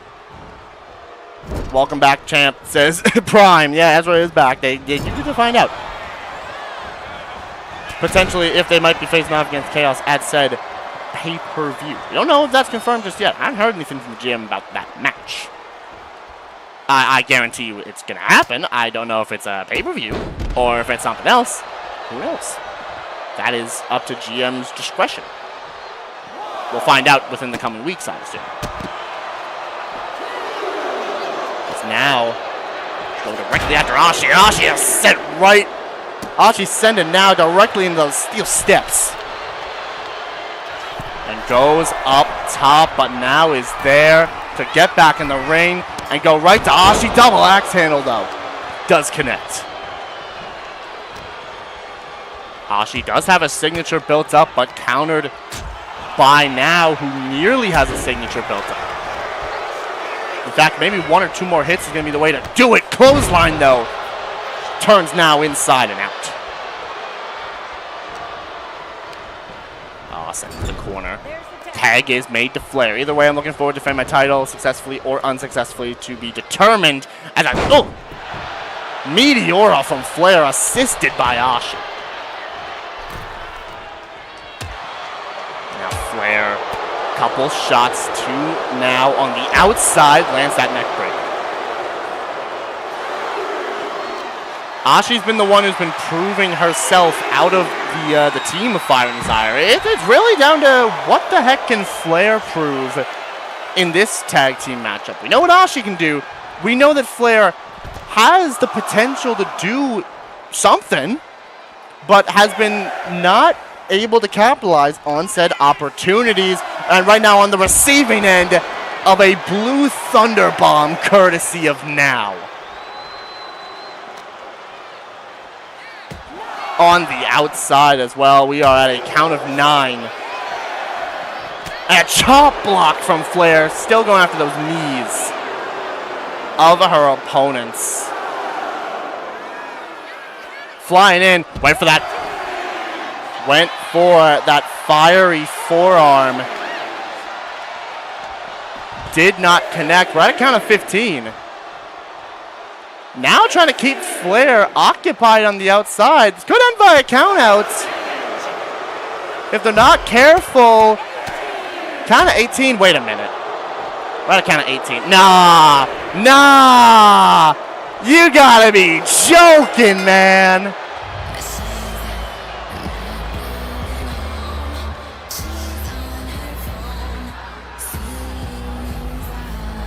They played that. I don't know how you want to call that. But counts out Now. RKO couldn't do a dang thing about it. I mean, yeah, win's a win, but dang. Had to resort to the 20 count on the outside I mean, yeah, like you said, Lita, win is a win. Not a decisive win, I'll say that for sure. They didn't pin NaoReko, but they played it smart. And that is a win for Fire and Desire.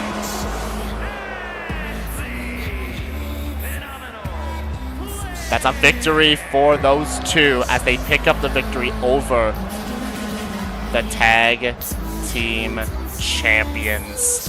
And oh, come on!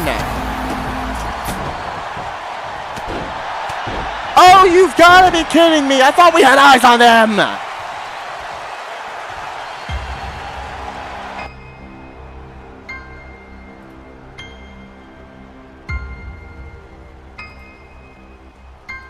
I thought we had eyes on them, y'all. Dang it.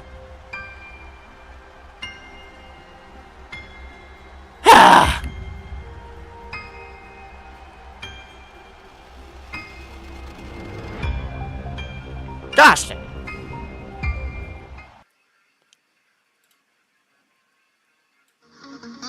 Oh my gosh, man. Everywhere and yet nowhere. Yeah, seriously. Everywhere and yet nowhere. This is... Even after the loss.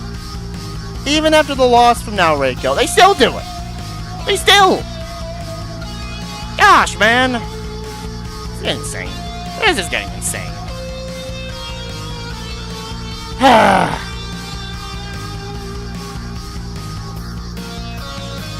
Digress.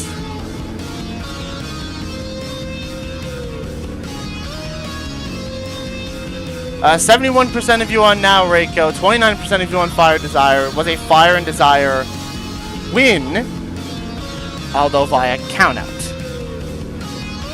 A win's a win, but then.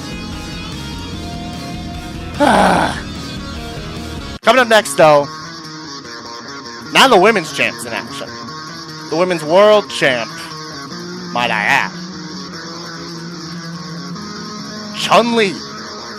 In preparation for her fight against the Monarch of the Ring, Arrow, takes on somebody who almost became the Women's World Champion in that chamber that Chun-Li won it in, that being La Primera, Stephanie Vaquer. I walked away and I missed it, says the wind. Dang. Well, you missed what happened. Be careful, I have a lot more than you could only dream of, just don't want to use that right now. Fair enough. Fair enough. Either way, we gotta get into this matchup. One-on-one, it is Chun-Li, it is Stephanie Vaquer. So let's go ahead and do this thing, shall we? Let's turn up the voltage.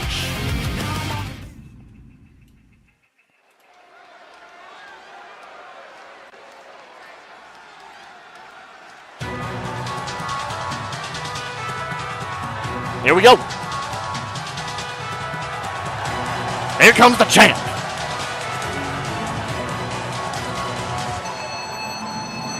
It's Chun-Li.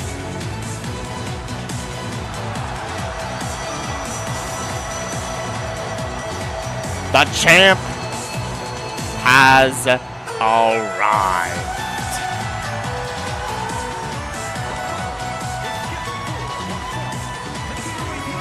Someone who, as we know, is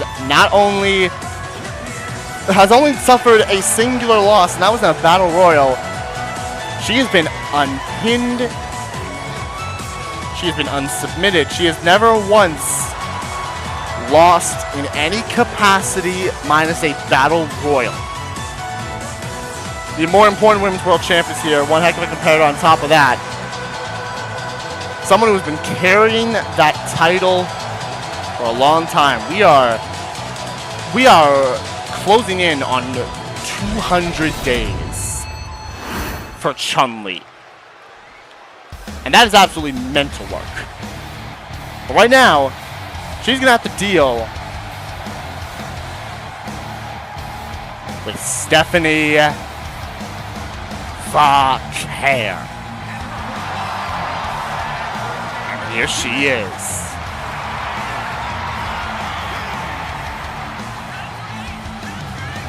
La Primera, Stephanie Vaquer, former Women's World Champion, not here, but in the WWE, former NXT Women's Champion, NXT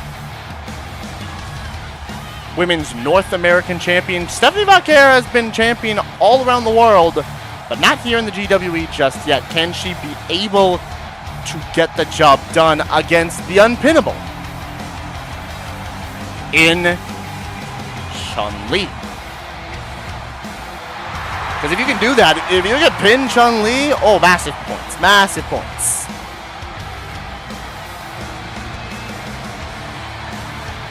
And also, I'm probably an instantaneous title shot because no one has been able to do that. Let's find out, though, if that will happen. It is Chun-Li. It is Stephanie Vaquer. One-on-one. Let's do it! Straight away, sweeping the leg from Vaquer. Straight away, going in that leg drop. Getting the feet in between the head and then landing that leg drop afterwards. Oh, Chun-Li now. Got the leg down as well, and now looking to kick Vaquer's head in. Shout out to a certain American Drag. Punches right to the head as well of Vaquer. And Chun-Li, we know how dangerous she can be. Every time we know, like with Chun-Li, she just gets on a roll and you can't stop it. If you can get on a roll against Chun-Li, hey, you got a chance to pick up the victory over the champion. But that is easier said than done, especially in this case for Vaquer, because not only did she get busted open off that forearm, she is in a lot of danger. Kick out at 1. Steps to the outside, Chun-Li. We know she can fly as well. She's got that all-around tight base there as a kick to the gut. Climbing up top, but Vaquer is there to meet her. There to meet Chun-Li. And now, woo, tossed. The one thing with controls people, they are fighters, but nothing more than a Susie just bit your dang. Okay. Like that. I mean, that's not surprising. It is Susie, but like that. Chun-Li just waiting for Vaquer to get back in the ring and trying to go out there as well. Bobby stopping. Oh. Punch right to the face, but intercepted Chun-Li there. As we get back to the outside. Dang, that's like freaking. Dude. This is getting armbar locked in on Chun-Li. Swept away by a little Hurricane Rana. There's that lightning barrage of kicks from Chun-Li. Kick to the side of the head. That got all on the side of Stephanie Vaquer's dome. And if Vaquer's not too careful, Chun-Li could very well just steamroll.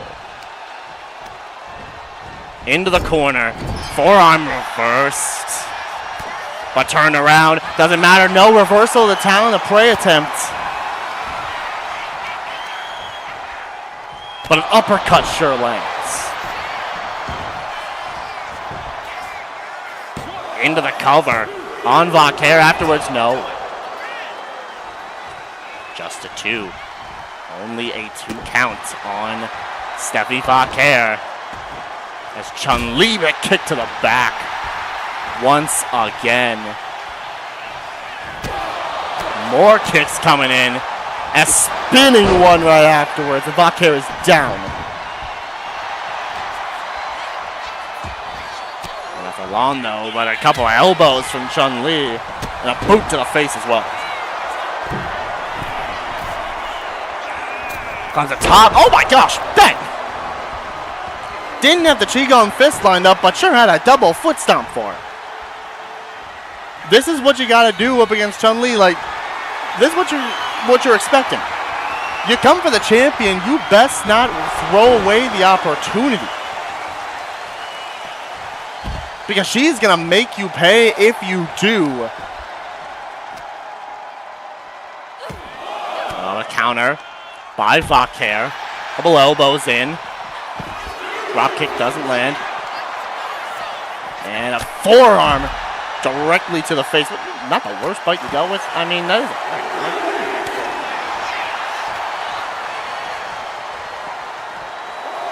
sent into the apron, though, is Vaquer. Both of them do have a finisher lined up. Chun-Li both a signature and a finisher. Vaquer just the finisher. But turned out, reversed the Talon of Prey again.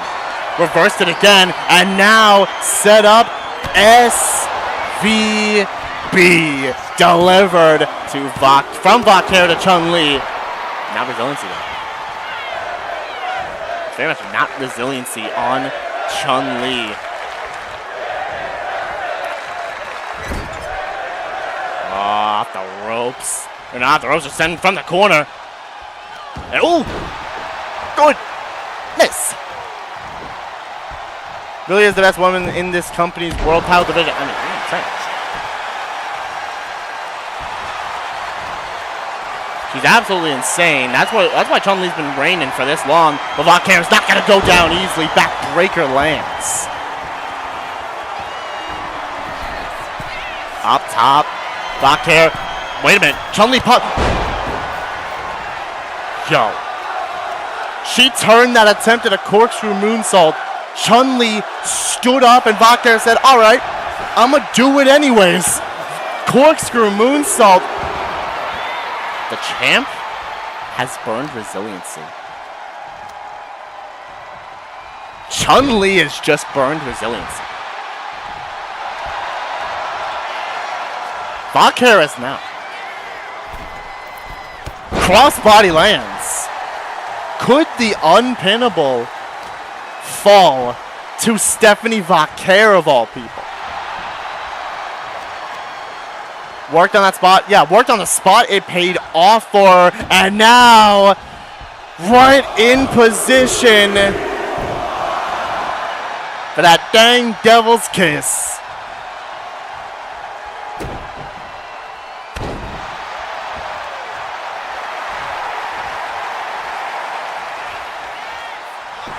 Sweeping the leg now. Called for Chun-Li to get up. Swept the leg. And now an STF is locked in.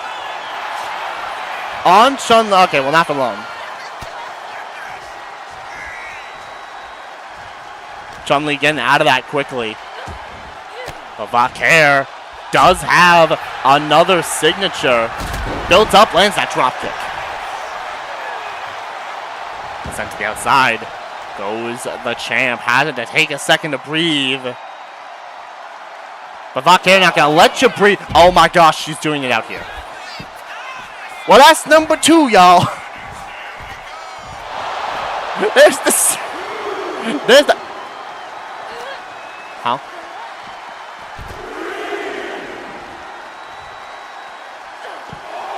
Y'all, wait a minute. She stood up. She just stood up. Chun-Li stood up from it. Oh my gosh.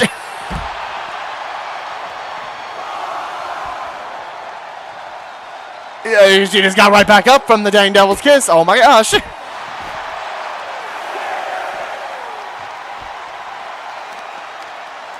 This might be Chun-Li getting pissed off. And she might not care anymore. Oh my gosh. Last time she did this, absolutely decimated Clover at right to reign. And now just going to work on Vaquer. Combinations, knee to the face, and stuns her. Stuns La Primera and going to work There's that lightning barrage of kicks again to Stephanie Vaquer.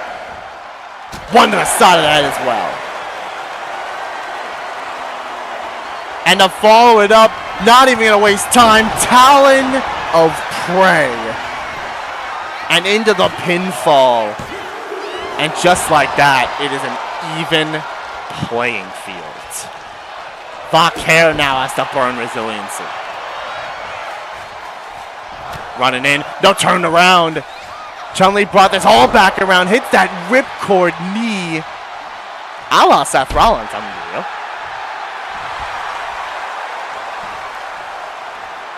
Got back up. And going for those combination strikes again. Knee to the face. Climbing up top. And a double foot stomp. You do not want to underestimate the world champion. This is why. Kick to the back. Vaquer is stunned. And if this lands, which I think it's gonna, I think you can call it curtains for La Primera. Another Talon of Prey. And directly into the pinfall. And that...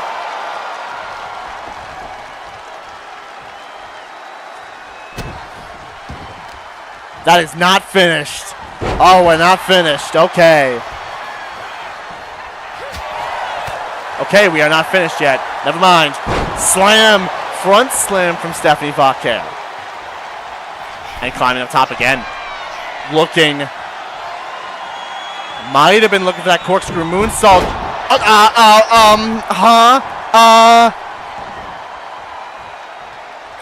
Stephanie?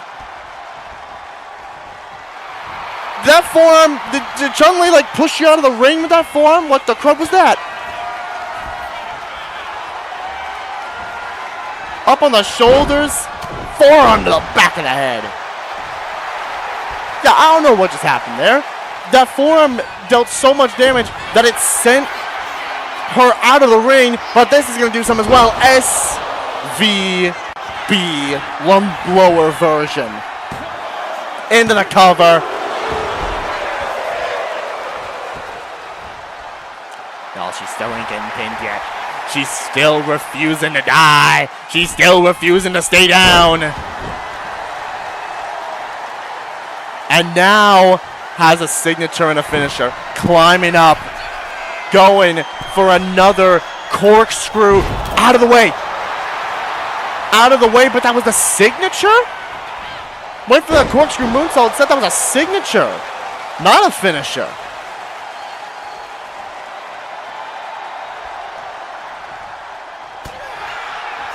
But Chun-Li steps back in the ring and going for one more lightning barrage. Again. Knocks Vaquer down. Might have knocked Vaquer out. And she remains unpinned. Stands tall. But there is Arrow. There's Arrow. Saying that title could be mine real soon. The Monarch has arrived and is making their point known. Saying you are on borrowed time. I'm going to take that title from you. Nonetheless, congratulations to Chun-Li. Another successful victory. She's still undefeated in one-on-one action. 100% there on Chun-Li. Dang, man. Chun-Li is just that girl. Chun-Li is just that woman.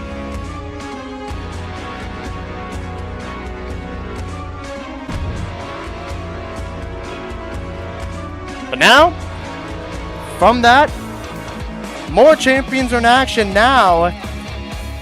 It is the men's tag team champions in action.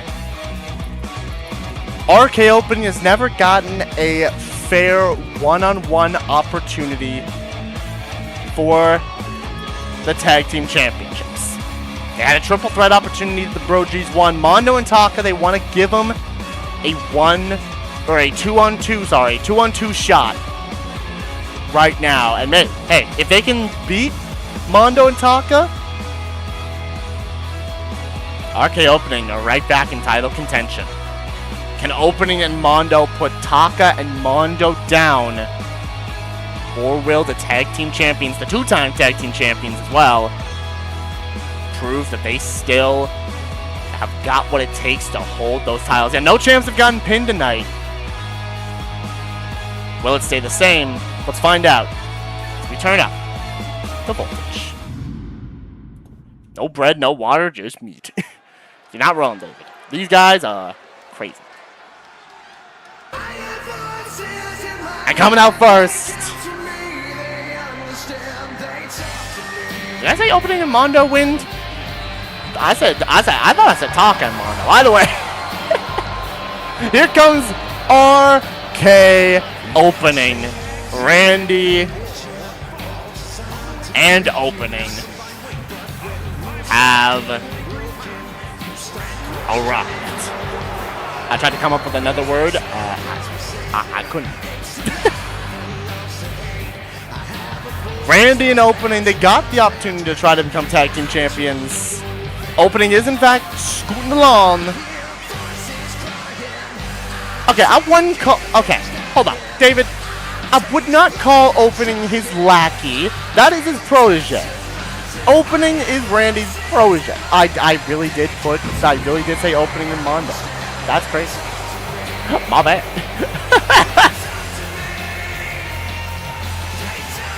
I meant to say Opening and Randy. But that is the protege and mentor dynamic of these two. They almost were able to win the tag team titles at Right to Reign, but at the end of the day, Randy got pinned. And Mondo and Taka became the tag team champions. The protege to what? Eldritch? What is it? Eldritch? Is that what you are? Is Eldritch being what you are? Is that what you're called? Why is Randy an Eldritch being? That's a human. Either way, ain't gonna worry about it. Here come the tag team champions, your two-time GWE tag team champions, and oh boy, does it still look good on them now. Mondo and Taka, the BrOGs.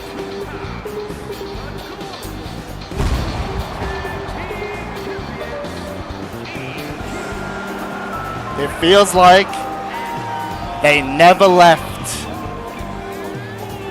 Have you seen some of the stuff Randy's pulled? You know what, actually? You are not wrong.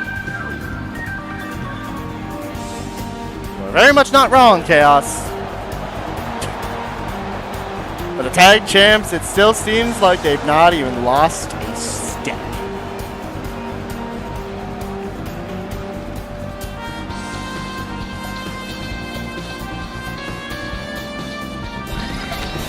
Yep, exactly. They never left. They got the titles back. It feels like they never lost them whatsoever. And they look to keep another tag team title reign going. If they can put Randy and Opening down, good way to cement it. As Taka starting this thing off with Opening. And goes to the arm immediately. Trying to break the arm of Opening. And a big boot as well. Big boot from Taka.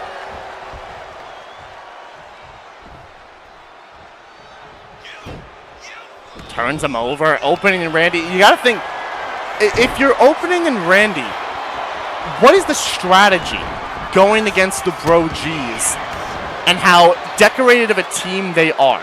Inaugural tag team champions, first ever two-time tag team champions. I mean, maybe part of the way is Opening just catching Taka and sending him into the barricade.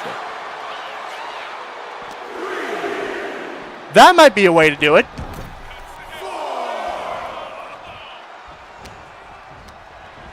as opening, sending Taka directly into his corner. Tried to make the tag, but not available for it. As Taka up and down a little suplex, but grabs a hold of the arm of, oh boy, Taka. Oh no, he's got a hold of the arm, bending it. Oh my, sacrificing the arm of opening. And tags out to the Viper. Randy in quickly for a roll-up. Taka kicks out, and now in a roll-up of his own. Kick out at one. Randy rolls up again. Another kick out. And the Viper's in. But gets nailed to the clothesline by Taka. Shout out to Luchador with Cero Miedo. Shout out Penta indeed. We've seen Penta compete a couple times here in the GWE. He kind of been outshadowed by his brother in Rey Fenix, especially last week. My gosh. Oh, opening. Oh, look at opening. Oh, my gosh. Took Taka down. He did get in the ring to do it. He still took him out with that shoulder tackle, and Mondo dropped on the hardest part of the ring, courtesy of the Viper. I feel with how the BrOGs fight, there's a couple strategies on how to beat them. Which might be the best of them? Yeah, you never know. You never know when it comes to the BrOGs. They can switch up strategies on the fly. They are a tough team to beat. As Randy sets up, suplex, delivered. To Taka, stops the tag. Attempt. And back suplex from Taka.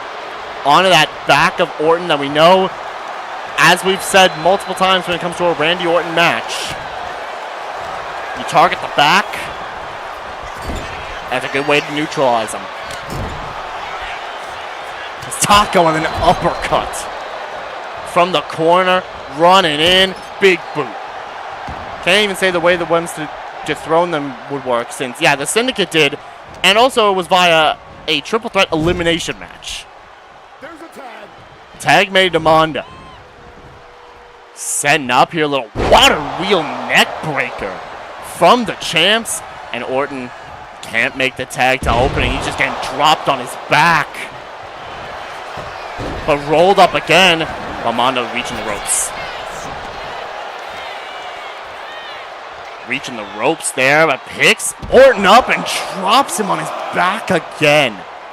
I tell you, every single chance the BrOGs are getting, they're taking it to Orton's back. They know the target. They know to neutralize Orton. It's what we've seen against RKOpening a couple of times. When you neutralize Randy, opening doesn't seem to be able to fight back all the time. He can mount a little bit of a comeback, but not as much as when Randy is fresher. Luthez press delivered, though, by Orton. It's sent into the corner, and he gets the tag. He does get the tag to open it. He's had a little bit of time to recover. Now taking it to Mondo. Up on the shoulders. That's a big man, but opening had the strength to do it. Rolled through, dropped him the fireman's carry. Kind of roll through. And drop kick right afterwards. And now, opening going up top here. Opening, we don't see him fly a lot, but he's gonna right now. There's that clothesline. Almost like Jacob with that clothesline into the pinfall. Mondo kicked out though, and Taka did not come in. Sent to the corner, tag made to Orton. Randy, you're going up top. Irish curse, backbreaker, knee drop. Okay, Randy, I see you. Pounding at the mat. Doesn't have an RKO built up, but looks to set up maybe for another tag. Back into his partner, into his protege, and he does so. Opening's back in. Goes to the arm of Mondo. Weaken the power of him. But Mondo, I mean, that man still has a ton of power. You can weaken it all you want. Mondo's still just that strong. And the tag is made to Taka. Oh, rages up, but Opening tried to go for, I think, the closing, and it got reversed by Taka.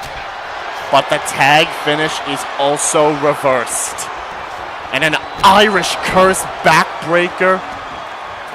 And the tag to Randy. He hit the mat to throw Mondo off his game, make him maybe he was thinking he was trying to go for an RKO there. But he gets booted and tags back out to Mondo. Combos. A couple strikes, a counter from Orton, and now goes to tag out to Opening again. Quick, frequent tags from both the tag team champions and their opponents tonight. Oh, no, try to get him in the corner. Might have been looking for the tag team finisher, but Mondo stopped that from happening. The strong game's always about being the buffest, or it's not always about being the buffest or strongest. It's about knowing how to mess with your opponent's head. I mean, you would know that. You would know that considering your own tactics, and not to say it's bad tactics, you just adapt to things on the fly very quickly, as we've seen in your matches. Into the pinfall on Mondo, kick out at 2. Trying to get back in the ring. Hits that shoulder tackle. Mondo goes down, but tags out to Taka. Trying to get that whip off. Opening. Stop that from happening. And slams him straight down. Yeah, that was a collision. Half. Taka trying to send him off the ropes, but sends him into his own corner. Does Opening. Running in. Big splash. And set up. Uppercut. And makes the tag to the Viper. The Apex Predator. Oh my gosh, he's raged up. He raged up. And he knows why. We know why now. The tag is made to Opening. Closing remarks has connected. And into the pinfall on Taka. Mondo does come in, but Taka doesn't burn. He does not burn, but he might have to, because Opening has one too. The tag to Randy. A second one. Another closing remarks. And now Taka might be forced to burn resiliency. The champs are on the back foot. Taka's burned. So nice they had to do it twice. Randy not having anything built up, but Opening's close to a signature. If they can keep Taka in, this match is as good as over. Opening's back in, gets the shot to the arm. Off the ropes. No, Taka. Countered though by Opening. Steps back in, out of the way. Counter again. Taka slams him down. Stomps on the arm. Taka going into the ropes. Opening's back up to his feet as well. Gets the elbow before Opening could kick away at him. Oh no, tried to go for the disciplinary drop. Opening was having none of it. Reversal of the tag though. Taka needs to make a tag to Mondo. If the BrOGs are going to have any hope of winning this match, he needs to make a tag. Sends Opening into the corner and he's stunned. Strategic play from Opening, put themselves right in prime position to take the opportunity and the victory. There's a boot from Taka though. He's not going down quietly. And sends him into the corner. Tag to Mondo, and now they're setting up Ride or Die from the BrOGs into the pinfall. Excuse me.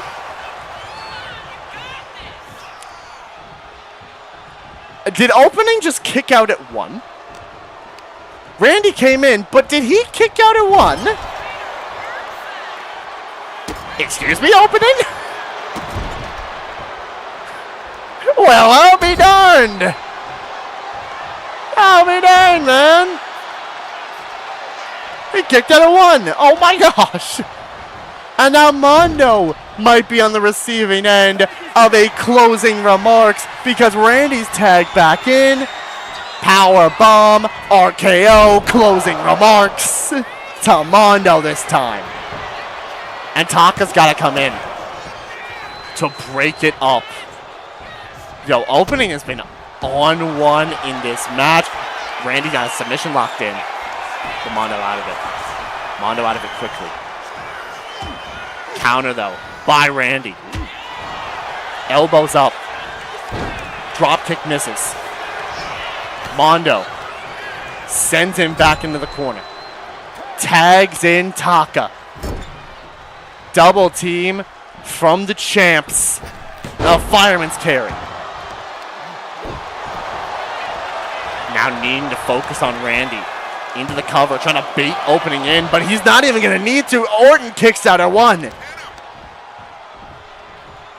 Taka now going to go after the arm. Stomps on the arm of Orton. Into the corner again. Counter. Countered by Randy. Taka up on the shoulders. No disciplinary drop. Instead, sends Orton into the turnbuckle, and he busted him open. Oh, and he busted him open bad, too. Mondo's tagged back in, but look at the cut on Orton's face. Sends him into the corner. Countered. Countered by Mondo. But he's not countering this. Orton grabbed him. He turned him. Sets him up. Vintage Orton with a spike DDT.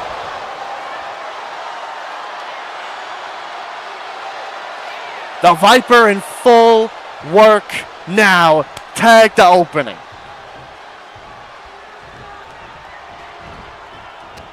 On full display with that spike DT, and opening hits that knee.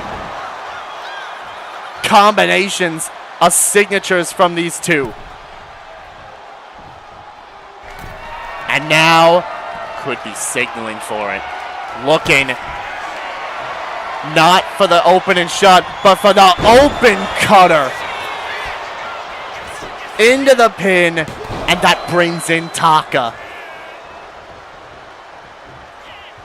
And now Orton's tagged in, who's got an RKO at the ready. And he sure as well hits it.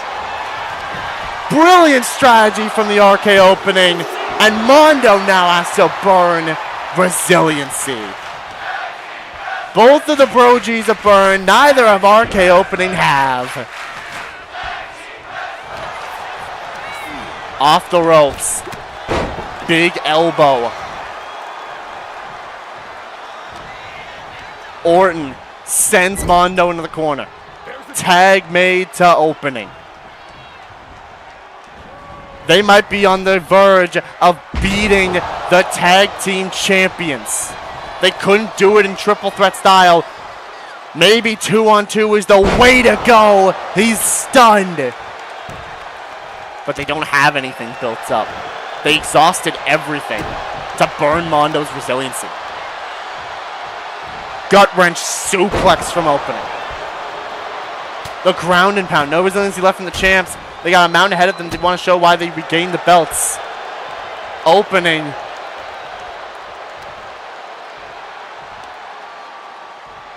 Up is Mondo. Up to a knee is Mondo. Off the ropes. Boot. Reversed. Counter with a clothesline. Mondo has got a signature and a finisher. Might be looking to set up. Opening's caught in the corner. Tag made to Taka. Ride or die. Connects on opening. It forces Orton to come in and break it up. If there's any team to climb the mountain, mount this level, come back. It is the BrOGs. Double axe. Connects as well. And Taka, oh, he lifted him up. Disciplinary drop. Right into the pinfall. directly into the pinfall on opening. That was not resiliency. He didn't burn resiliency. And opening is feeling it. He's feeling the adrenaline coursing through him. Power bomb. And he gained a signature and a finisher from that power bomb. Opening is fighting with everything he's got. He's put Taka on the top ropes. I think he might have been looking for that avalanche closing that we have seen him do before. Chopped by Taka. Enziguri'd. He rolls to the outside. Waiting. Opening. Steps back into the ring. Turns around by Taka, and he's lifted up. Moral authority connects. That adrenaline bar is now gone. Randy can't come in, and opening has to burn. Mondo's tagged in. And the champs now don't have as much of a mountain to climb as they did before. But a quick reversal. Key reversal by opening. Kicks Mondo down. Tried to kick him again, but Mondo got him up, but there's a knee. And a standing shooting star from Mondo. Tag to Taka. And opening might be dead to rights. Sets him up in the corner. No, opening got unstunned. He got unstunned. Puts Taka, in the corner. And he tags out. He tags in Randy. That was much needed from opening. Orton has had time to breathe a little bit. He's up on opening shoulders. Little skyscraper senton combination from RKOpening.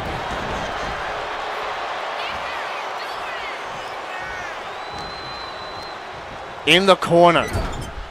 Tag made to Mondo. Sets up again.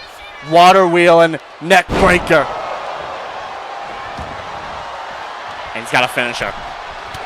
Turns him around. Mondo. German suplex. Right onto the back and the neck of Orton. Drop kick lands.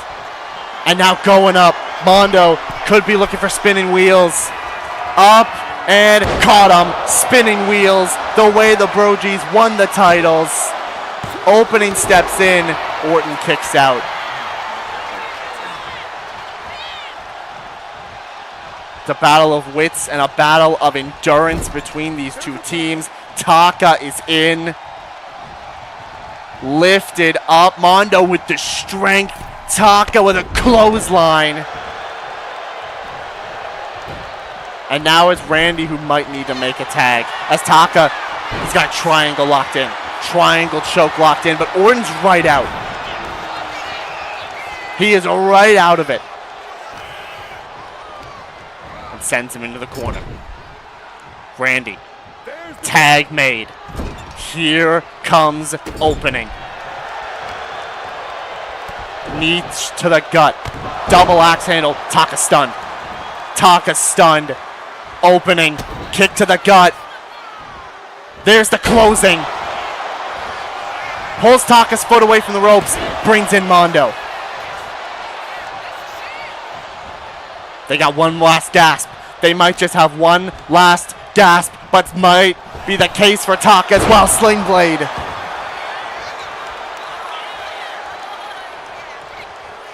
And tags right back out to Mondo. And just like that, the progress has just been stopped.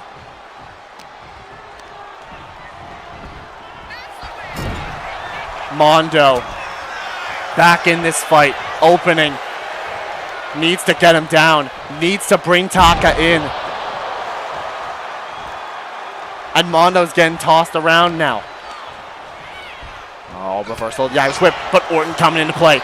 Orton with a little cheap shot. Keep up the fight until one of the two champs runs out of energy. Might be the BrOG's plan as well. Especially now, because opening has sent him off the ropes. Open and shut. And it brings Taka in.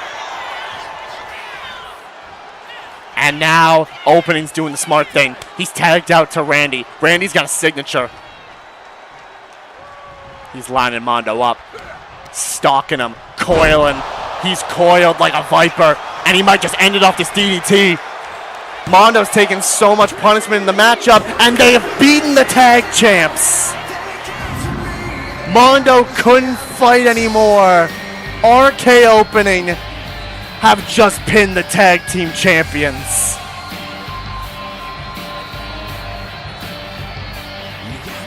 That was enough. They just needed that little bit more. They needed Taka to come in to break up the pin. And they knew Mondo didn't have much left. RKOpening have just pinned the tag team champions. He said they'd be ready. Opening said they'd be ready for him this time. And boy, was he right. They were ready. What a match. Yeah, also, yeah, Ezra did come in 2 matches late. The win that sounds like Ezra came in 2 matches late and still has a good record. Good for you.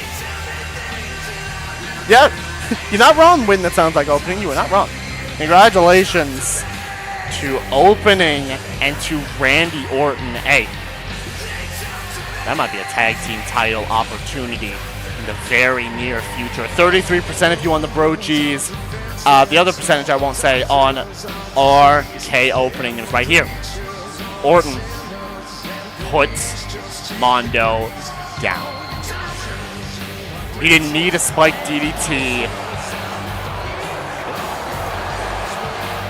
He didn't need an RKO at the end. He just had a little DDT. He had a little spike DDT to end the film. RKOpening. They just that team. They've beaten the tag team champions. Congratulations to them. What a fight from both teams. Tonight, RKOpening may have just gotten themselves another title shot. And hey, maybe finally just a straight 2-on-2 tag team title match that they've not been able to get. Congratulations to them. As we move on to the main event of the evening. It's time. Who will be crowned the #1 contender to the Intercontinental Championship? We went through 2 triple threats to get here.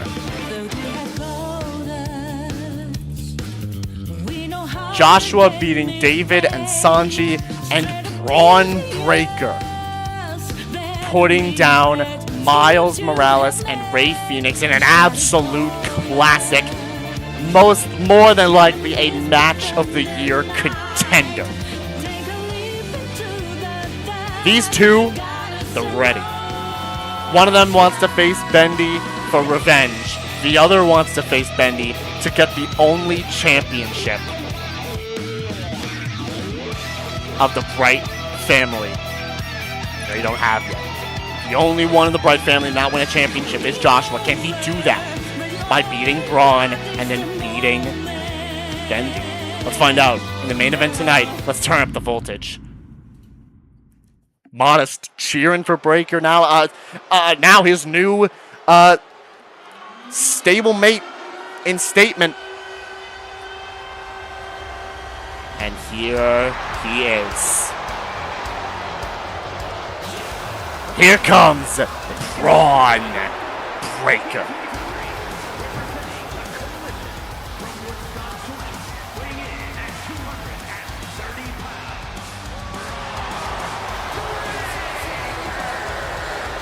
Bron Breakker had the performance of a lifetime.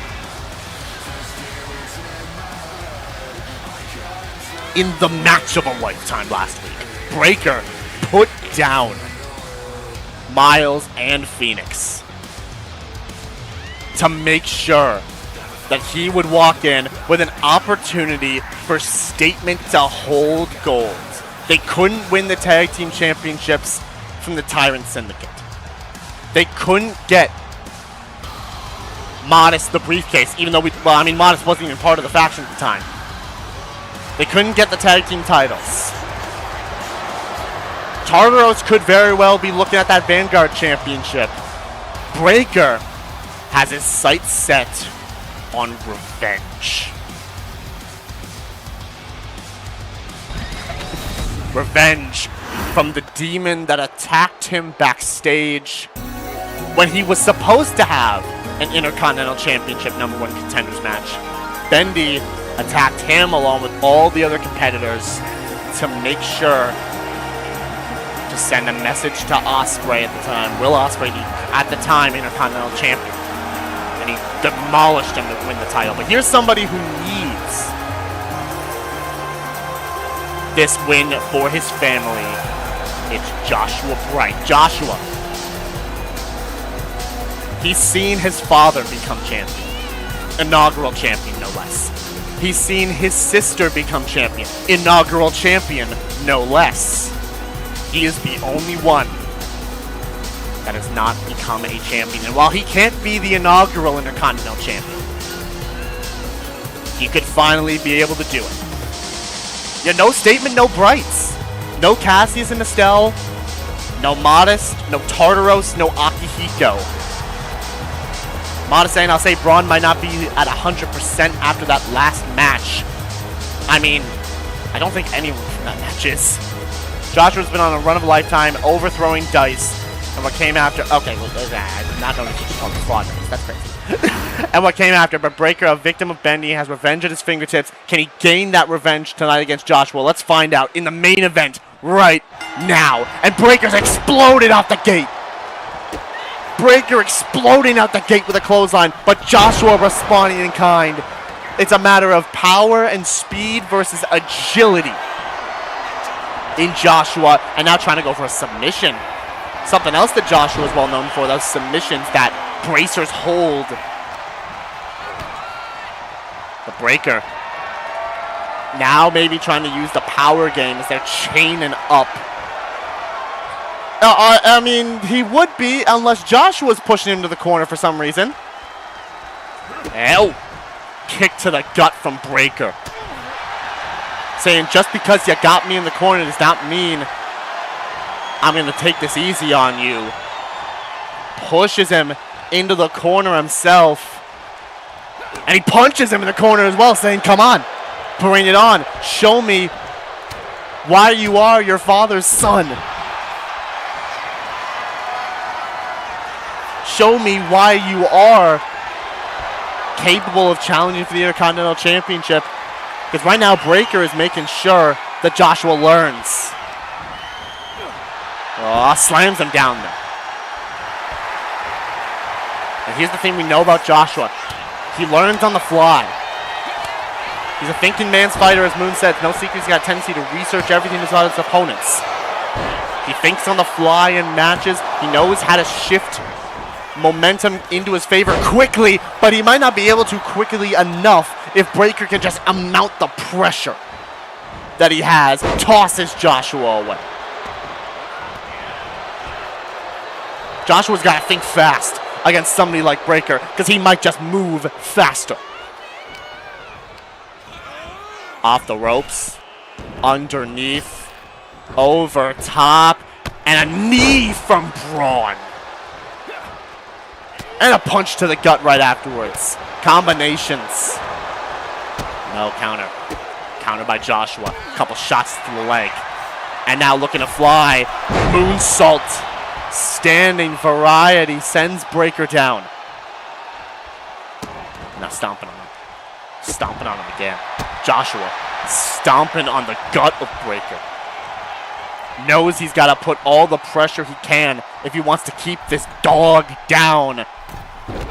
Double axe handle lands. He's got a signature. If he can land it, that's a good sign for him. Try to go off the ropes, but no. The referee in the way. Kicks him in the gut, though, anyways. And then to the back. Joshua trying to weaken the probably already injured back of Breaker. And now sets up for the Black Fang. That combination into the Meteora from Joshua. And is that going to be enough to maybe burn resiliency on Breaker? No. No, what am I talking about? It's Bron Breaker. What am I talking about? Turns him over, though. But this might be enough to burn resiliency. The bracer's hold is locked in. Guess I spoke too soon. Guess I spoke too soon. Because Breaker just fought out of that easily. Oh, gosh, he grabbed him by the throat. Breaker up. Down goes Joshua. And the, oh no, oh boy. Straps are coming down, folks. The straps are coming down. Breaker's flying. Elbow moved. Joshua moved. Just a bit faster. Arm, little hip toss. To Breaker, into the pinfall. Breaker kicked out. Breaker kicks out. And let's be honest, Breaker definitely not at 100% going in this fight. He might not have as many kickouts in him as he did in that triple threat. Joshua, on the other hand, he had a week to rest. He had a little bit of time to recuperate. Breaker didn't. He had a little bit of time, just a week. Joshua had 2. Is that going to play into this matchup? Elbow drop and Breaker's busted open. But Breaker, oh boy, when he sees red, he goes crazy. There's a spear. But no resiliency on Joshua. Look at the cut on Breaker's eye. Might have reopened the wounds from last week. Shoulder tackle, didn't get all of it, but got some, and now he's raged up. Into the cover. Joshua kicks out. But he has another spear. Breaker's got another spear, but he steps to the outside. Steps back in, kicks him down. Breaker, he's got all the intent in the world to go after Bendy. Joshua's been on a roll, but how much of a roll can he stay on? Maybe he can get the pin right here on Breaker. No. No, no, no. And now, oh, Breaker's crawling to the corner. Breaker's crawling to the corner. Joshua lands that drop kick. Backing up again. Joshua hits another one.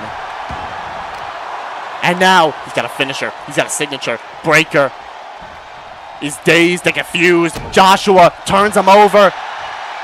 But he can't lock in. The bracers hold. Try to go for a choking, almost like a choke slam, just send him down with him. But Joshua out of the way. Can't land that. Oh no. Oh, Joshua got so lucky. He got distance on him, and Breaker started running in for the spear. He got the drop kick, and he doesn't even burn resiliency from it. Combos. The cloak and dagger from Joshua. And a kick to the gut, but Breaker gets out of it. Shots, and oh, he jumped it. He jumped the spear. Joshua stunned Breaker, jumped the spear at the same time. Drop kick lands. He's got a finisher. Joshua, now's the time. Now is the time to move. Now is the time to act. Sets him up. Hits the Phantom Raid into the pin on Breaker. That's resiliency. That is resiliency on Bron. Joshua combos. Rolling through Hurricane Rana. He's got a finisher. And Breaker is down. Joshua, that was smart. That was smart from Joshua. He moved Breaker away from the ropes. He moved Breaker away from the ropes. Knee drop into the pin. Is that going to be enough to put the dog down? It's not. It's not enough. Joshua still has another finisher, though.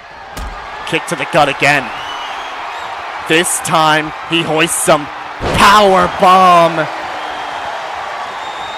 But Breaker rolls to the apron. The smart ring IQ from Bron Breaker. Counters. Steps back in. But Joshua, there to intercept, but gets caught with a clothesline.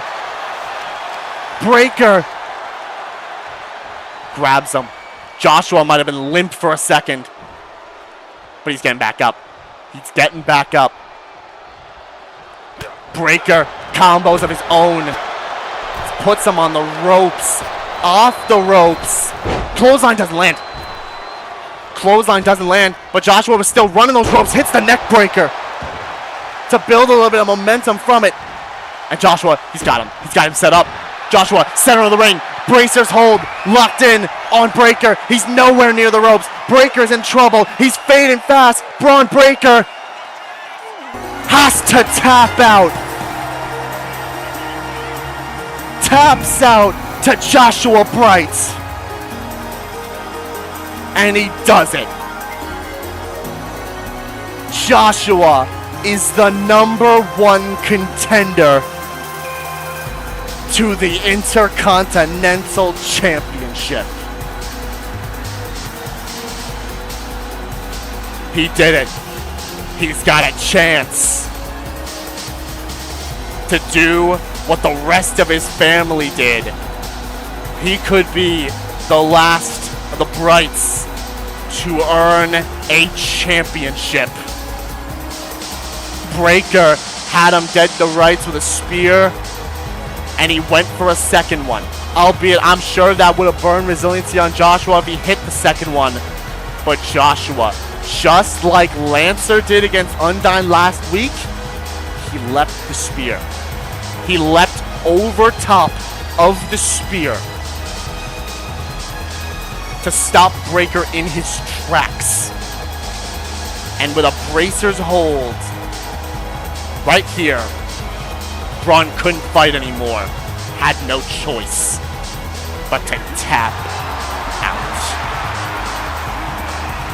Joshua Bright, congratulations. You've got Bendy real soon. Breaker, 71% of you on Bron Breaker. 29% of you on Joshua Bright. And that is the show. We're going to quickly go through this one. Joshua beats Breaker, gets the #1 contendership.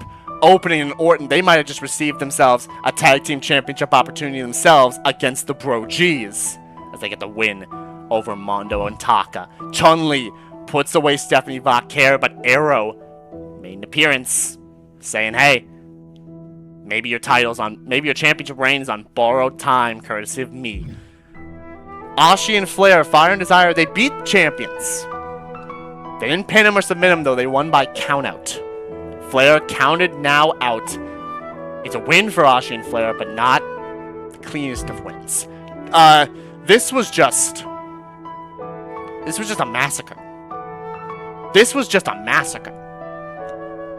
Jacob fought back the best he could, but Shao Kahn put him away. Y'all were right. Unfortunately, as much as I would like to say that you guys were not right, you were. Ruby and Neo did not work together at all. In fact, Neo left Ruby midway through the match. And then Ruby just started fighting back and nearly won the thing, but James Davenport and XSP shut that down. Nami, Miss Golden Shot, puts Athena Cykes away, a little show of respect at the end of it. Modest is now up 3-0 and is also the newest member of Statement. Beats Midoriya within an inch of his life. And it's up 3-0. Midoriya is going to have to do something insane if he wants any chance of getting a point. And at the beginning of the show was Undyne with the power of determination to put the EST away in the open challenge. Let's check the news. Arrow appeared on stage after the champ's match to make a statement to Chun-Li. We know about that. Jacob's injured, you don't say. Yep, we saw this with Neo and Ruby. Ruby's injured. Despite losing her match, Athena displayed true sportsmanship in respect to Nami afterwards. They shook hands. Deku's injured. Oh my gosh, Jacob just got cleared. Jacob just got cleared and he's injured again. Matt Pat beats, he gets cleared. Violet gets cleared. And she gets cleared. Of course she gets cleared. Crown life. Let's see what would be on the next show, shall we? Anything random that you guys would probably care about, or any spoilers? No spoilers. So, Quickly for this one, we'd see Obsidian Order versus Dusk and Suzy. We'd see Chun-Li with Sayaka, I guess. Chie versus Maki. A promo from Stell. Yor versus Moon Mage. Bowser and Andrew 18, still. Makima versus Kenny Omega. Hey, yo, Kenny, can we shut her up real quick? Run it back. BrOG's versus RKOpening. And Obafemi versus Gunther. Oh my gosh. My word.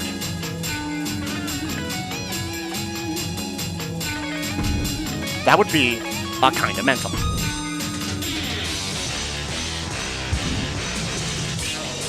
Three best players in the division, RKO. Fair enough. Joshua saying that was certainly not easy. Gotta say, Statement's got a heck of a force. And as for you, Bron, you sure as heck didn't make it easy. Still gonna feel that spear in the morning. As for you, Bendy, I know it's a mistake. For the sake of the IC division, I'll do what I have to do to take the title and make the division a safer place. There's an attack somewhere, and 3 words. Okada, Omega. Punk? What do you mean CM Punk? You know what? That's great.